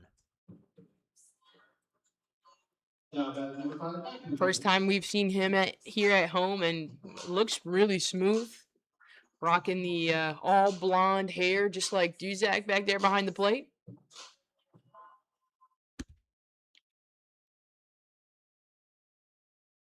Here's Matthew Heitbus, the DH.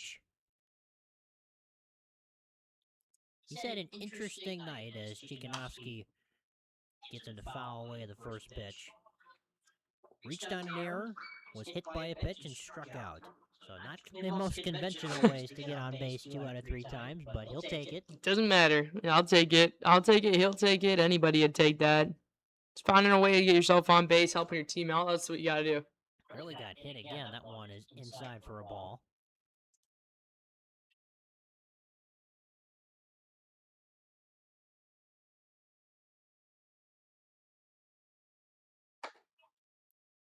Next offering is upstairs for ball 2, 2-1 the count.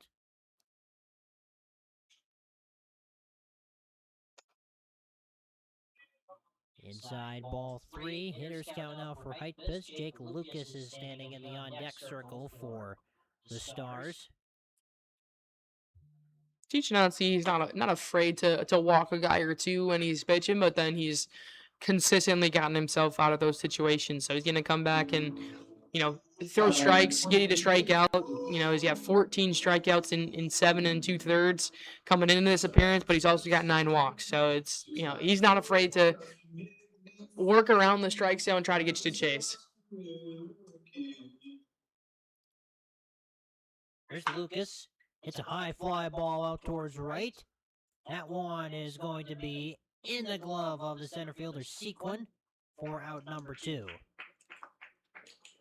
We've seen some good hard-hit balls out of Lucas tonight, just haven't been able to find grass. Yeah, it's not like he's not seeing the ball well. It's not like he's not making good contact. It's just that one I think he got under it a little bit, but saw good. I mean, he's swinging at good pitches. It's not like he's doing anything wrong, really. It's just hitting into a little bit of bad luck, and things haven't necessarily gone the right way for the Stars all night. They've been way better on the pitching side of things since that second inning, but still it started out with a little bit of bad luck, and Lucas has just allowed it to roll over into every plate appearance that he's had, it seems like. Joe Fisher, the batter. Count even at 1-1, runner on first with 2 outs here in the 7th. Evan Chikanovsky on the mound for Green Bay. Looking to pick up their 14th win of the season. Here's the 1-1. Swing and a miss. Count now 1-2 on Fisher. Perfect beer batter strikeout moment here, brewing up for Chichinansi. Here comes the 1-2. Swing and a miss. Hey! Fans of this strike out of the beer batters now 5-1 free DVR for the remainder of the 7th inning. Buy one, get one free beer for all the fans in the stands. We move to the bottom of the 7th. 8-1 Green Bay over Greenville on the Blue Ribbons Media Network.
Boonkhurst is on deck for the Blue Ribbons. Who's on deck is sponsored by CR Construction. Kirst taking over first for James Bornick.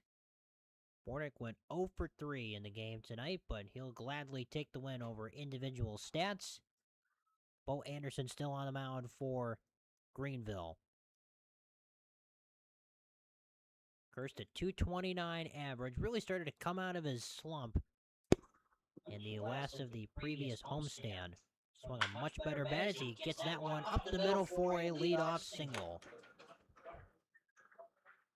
Talk about things you love to see. It's Boonkhurst getting hot. That is one thing that you can't not like the guy. He's baller, and this whole lineup has been super consistent, shown up, have just found ways to get on, and Boone is part of that, but just hasn't found the luck with actually swinging the bat and putting singles through.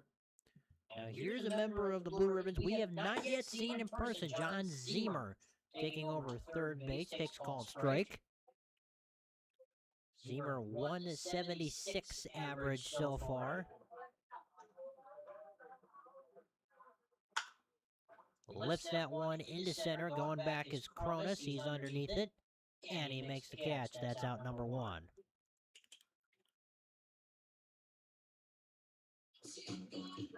Now batting number 6, Zachary Grossman. Zemer is retired, now playing second base, and stepping into the batter's box is Zachary Grossman. He takes over for Patazik. Grossman at 261 batter, 4 RBIs for him.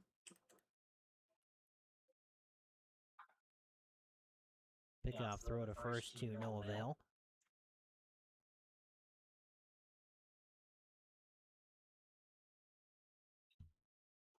Gonna check on him once again. Boonkhurst standing at first base.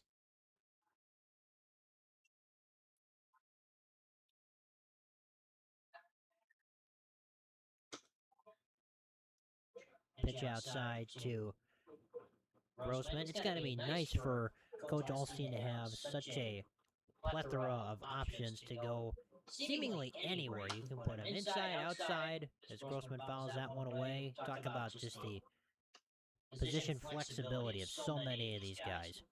Yeah, you don't often have that, and I think something that is unique to summer baseball is guys have to be comfortable playing multiple positions, and they're going to play positions they don't normally. I mean, last summer I played shortstop for probably 75% of our summer ball season, and haven't played the infield in, I don't know, 6 years up until that point, probably, I think it was. But I mean, that's just summer baseball. You're meshing together a team of kind of a bunch of quote unquote misfits of. These guys you're not recruiting, specific position by position every single day. You're just getting, who's available, taking them, and then we'll figure it out from there. But Coach Alstein has been, very lucky, very fortunate. I'm sure he feels that way to get this group of guys here together. That one popped up on the infield, and the catch will be made by the second baseman, Heitbus. That's out number 2. Number 17, Bryce Duzak. That'll bring up Bryce Duzak, now the catcher. Seeing a lot of Duzak. He's got the most plate appearances out of anybody on the team. 300 average.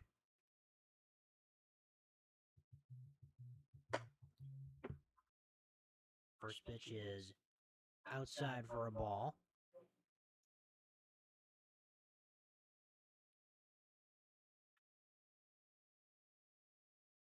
Next offering lifted foul out of play.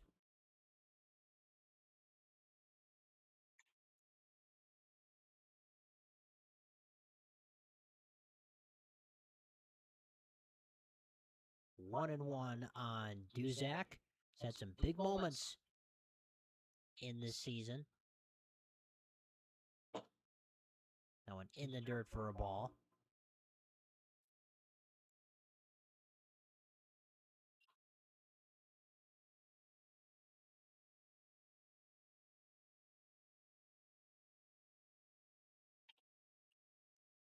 Duzak has drawn 11 walks and he's scored 12 runs in the season. He hits that one into left for a base hit. Kirst will move up to second. On Now, the batting signal number 53, from Garrett Bryce Brown. Bezak continues his good hitting.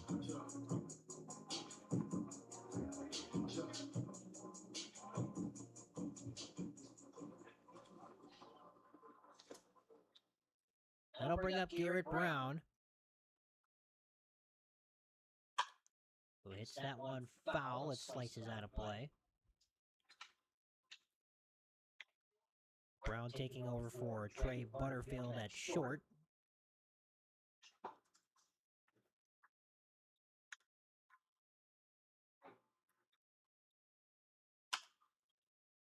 Slices another one foul. Chasing after it is Lucas, and for the second time, he makes a beautiful sliding catch.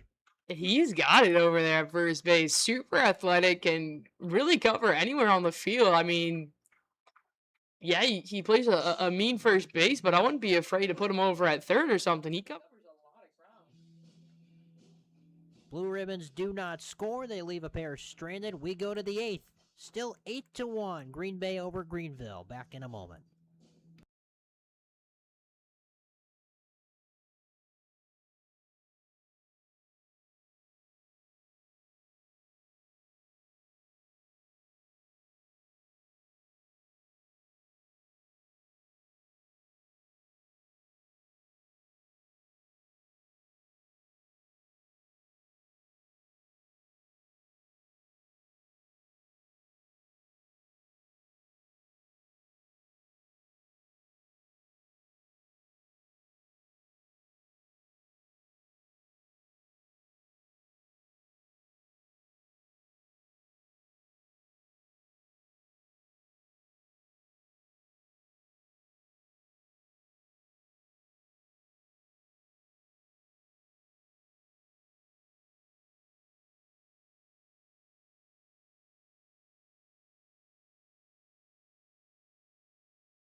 We move to the 8th. New pitcher on the mound is Saren Miller for Green Bay.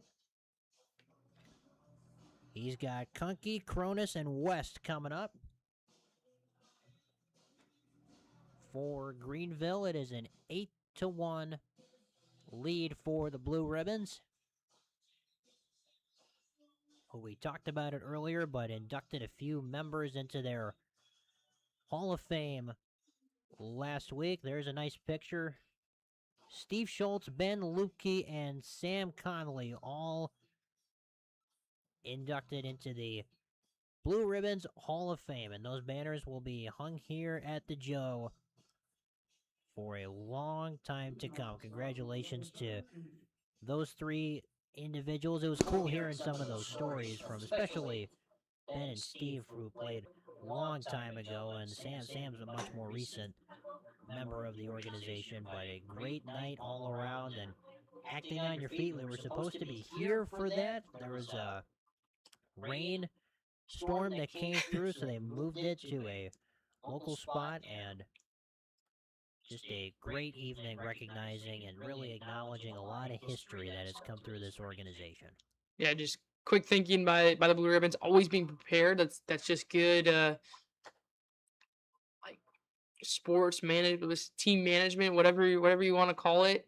Just administration. There we go. And just being ready to have a backup plan. I mean, you don't want there to be rain, you don't want there to be severe weather. You think, if you prepare for this, like that's gonna make it come, but you just really can't control that stuff. Kunke lifts that one into center. It's playable, and Sequence got it. That's out number 1.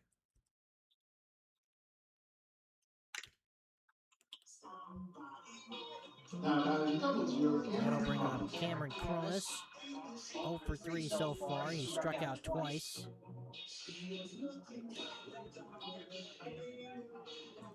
We've seen a lot of pitchers in this game on each side. We've seen 3 for Greenville.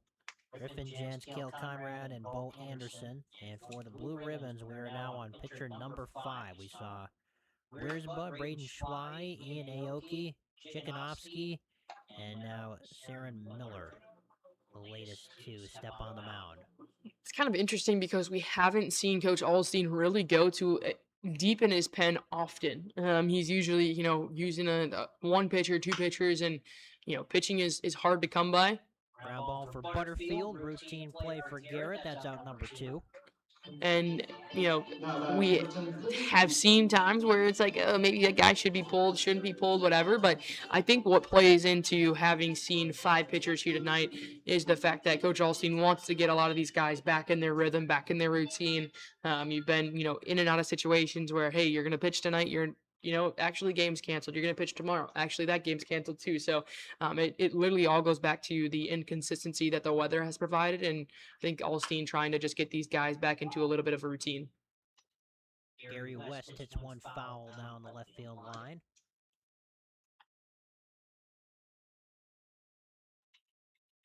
West is 1 for 3, singled back in the 3rd.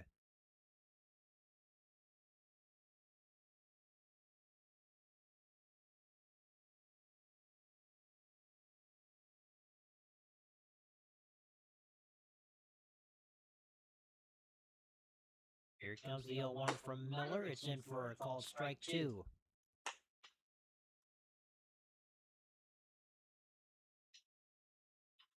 Miller's going to clean up some of his statistics. Came into tonight with a 36 ERA. He has fared much better this evening as that one skips in for a ball.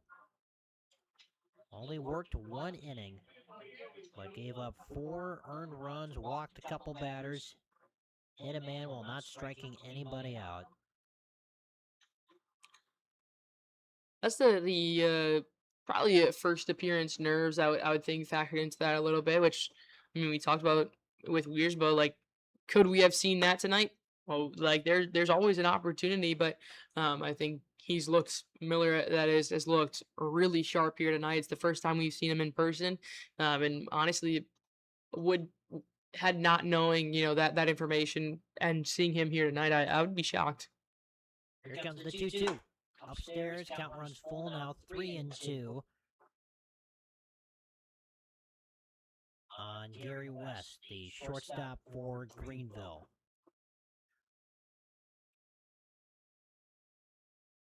Full count, swing and a miss, strike 3. And that would have been ball 4, but West goes after it. Miller gets a strikeout, and the inning is over. A 1-2-3 inning for Saren Miller. We go to the bottom of inning number 8. Still 8-0. Green Bay over Greenville on the Blue Ribbons Media Network.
8th, Carson Hawley will lead it off for Green Bay.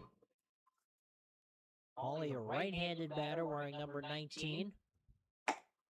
Takes the first pitch for a called strike from the new right-handed pitcher, Trent Fout from Greenville. Flame-throwing right-hander. And he just drilled Hawley. That is a leadoff hit by pitch. Hawley is aboard. The lineup turns over. And Easton Arndt will bat with a man on first. Now batting number 9, Easton Arndt.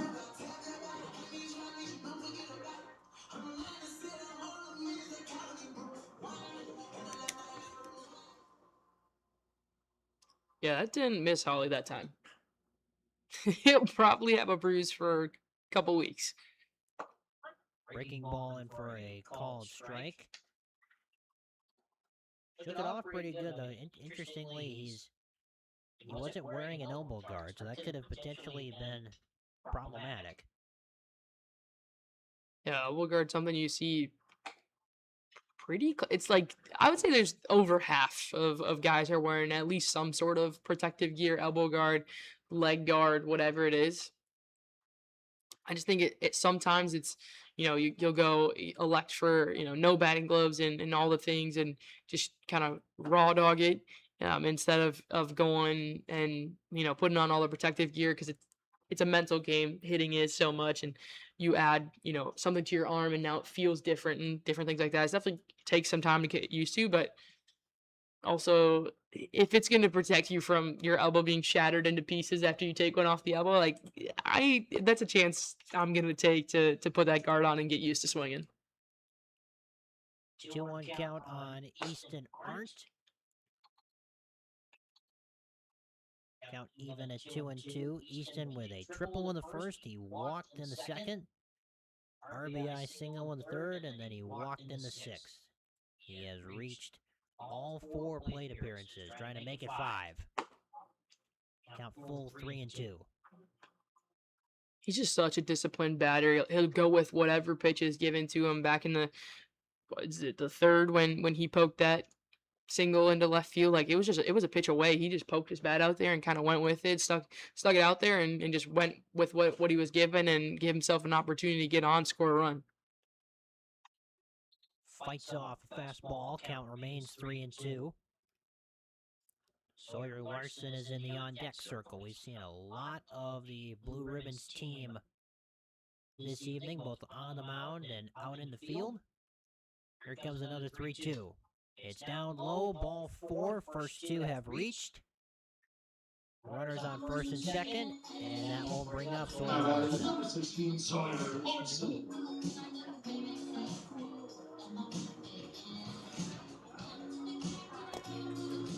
Hawley on second, Art on first. Larson at the dish.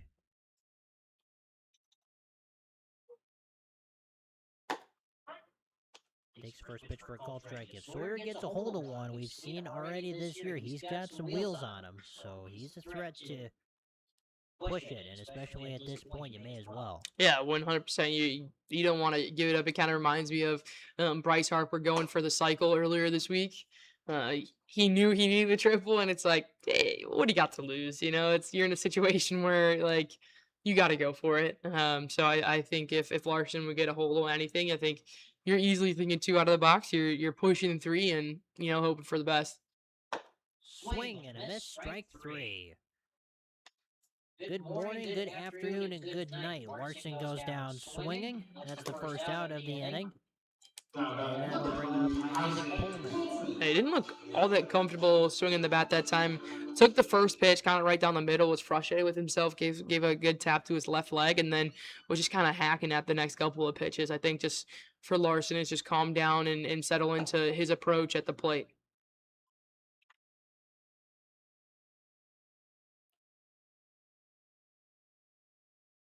Pullman coming in for Dawson Schmidt. Out in right field, ahead 1-0. Next offering outside for a ball. Carson Hawley is on second. Easton aren't at first. Boonehurst is on deck for Green Bay, who lead it 8-1 in the bottom of the 8th. That's a called strike. Pullman obviously not happy with that call in that situation, but it's been called consistently all night, so I appreciate the consistency, although it's, you know, not my favorite pitch to take as a strike. Next pitch down low, ball 3. Hitters count now for Pullman.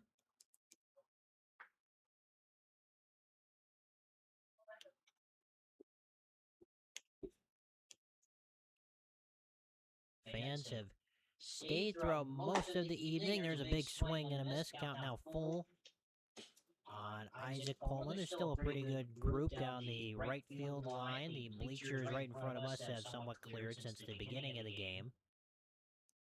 A military appreciation night. Big thank you to everybody who serves and those who are active, former, all of the things. Everybody's included in that. Pullman goes down swinging. That's the second out of the inning. So 2 down and 2 on for Boonehurst, who singled his previous time up. Next hit for Boone will be hit number 10 on the season. Big swing and a miss. Boone got a haircut. He just took his hat, took the lid off, and you can see the buzz. Haven't seen it. It feels like forever since you've seen these guys. Fastball called strike 2. Look at that.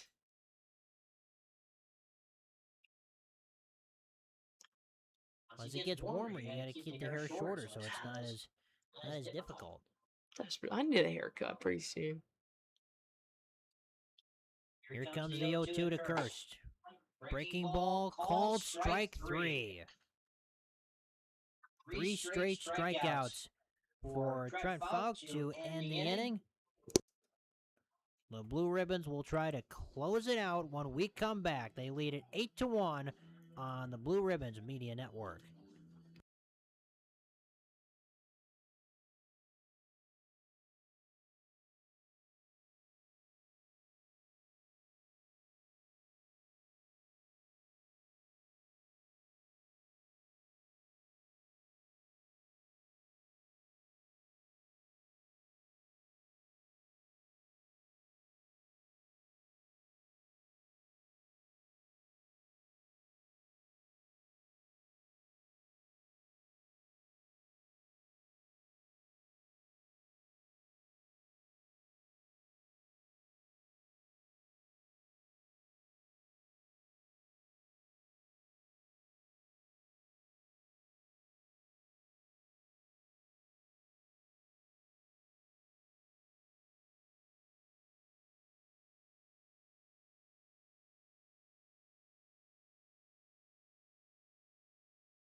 Blue Ribbons trying to close it out. Lucky Paul is on the mound for Green Bay.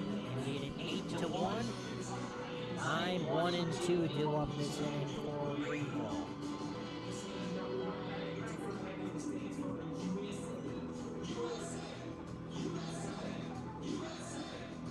This will be the 6th new pitcher that the Blue Ribbons have used in the game tonight. Leading off the Stars, number 20, Keifer. Going all in on what it means to have a team victory. Benny Keifer will lead it off for Greenville. He replaces Brock Walter.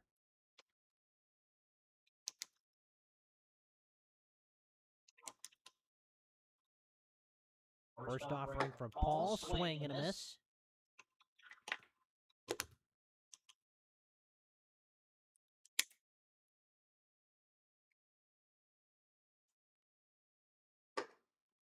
Another fastball in for a strike. Quickly, 0-2 on Kiefer. Brett Sommer in the on-deck circle.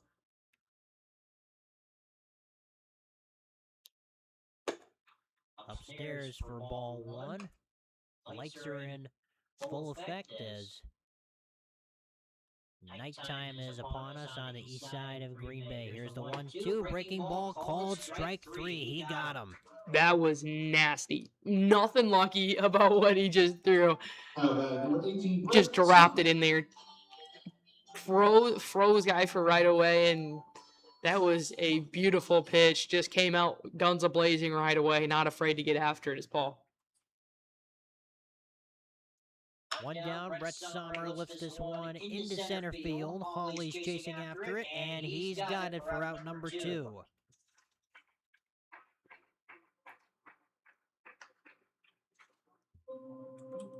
Two down.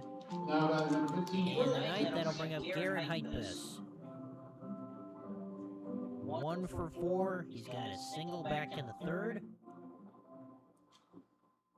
He's the last help for Greenville in this one. They've trailed since the first inning.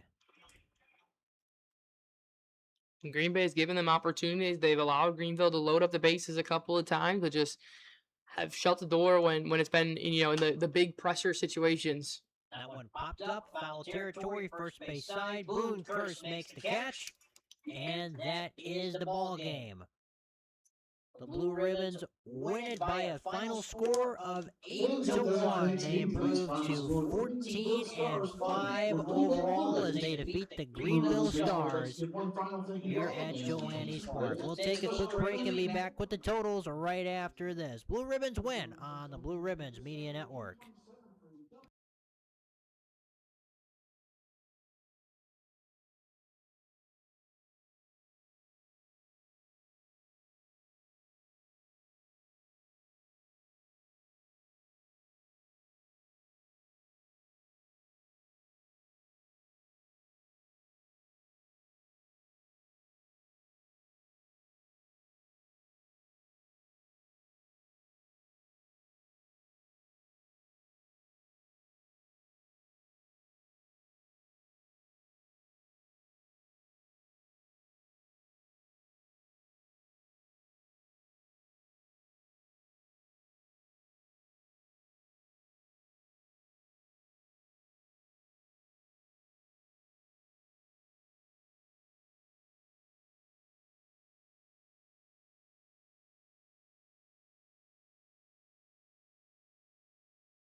Here are the game totals for the victorious Green Bay Blue Ribbons.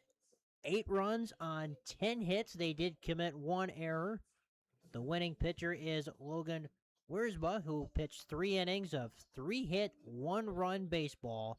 He did walk a batter, but he struck out 3. He gets the first win of the season for him. On the other side for Greenville, still searching for win number 2. They dropped to 1-7 after tonight. 1 run on 5 hits and 3 errors. Griffin Jens picks up the loss for Greenville. The Blue Ribbons will next be in action tentatively tomorrow. We're going to pray for good weather against the Sheboygan A's.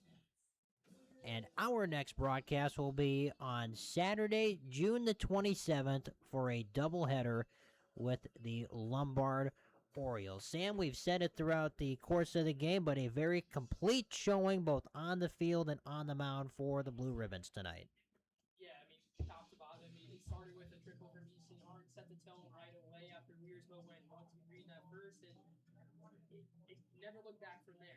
Brady Blue knocked in an RBI single. They took the lead 1-0, and exposed to second, added one in the third. Not much more than you can ask for after you haven't played in quite a while. I mean, quite consistently here at home. Put on a good show for the fans. And if we had to give a player of the game, I think we would agree it would be Easton Hart, reaching all 5 of his plate appearances. He walked 3 times and collected 2 hits, including that leadoff triple in the first. Yeah, he's been as consistent as it gets. You get put in the top of the lineup, you put in the bottom of the lineup, doesn't matter where he started, he can make some damage, and he's going to get on base for you every single time. Great to see you again, and I'll see you for 2 more on Saturday. Sounds great. Game time for that first one on Saturday is for 4 o'clock. We thank you all so very much for listening. For Sam Marchand, I'm Dom D'Angelo saying thank you so much for watching, and goodbye from beautiful and historic Joannes Park in Green Bay, Wisconsin. Again, the final tonight, the Green Bay Blue Ribbons 8 and the Greenville Stars 1. This has been a presentation of Green Bay Blue Ribbons Baseball on the Blue Ribbons Media Network.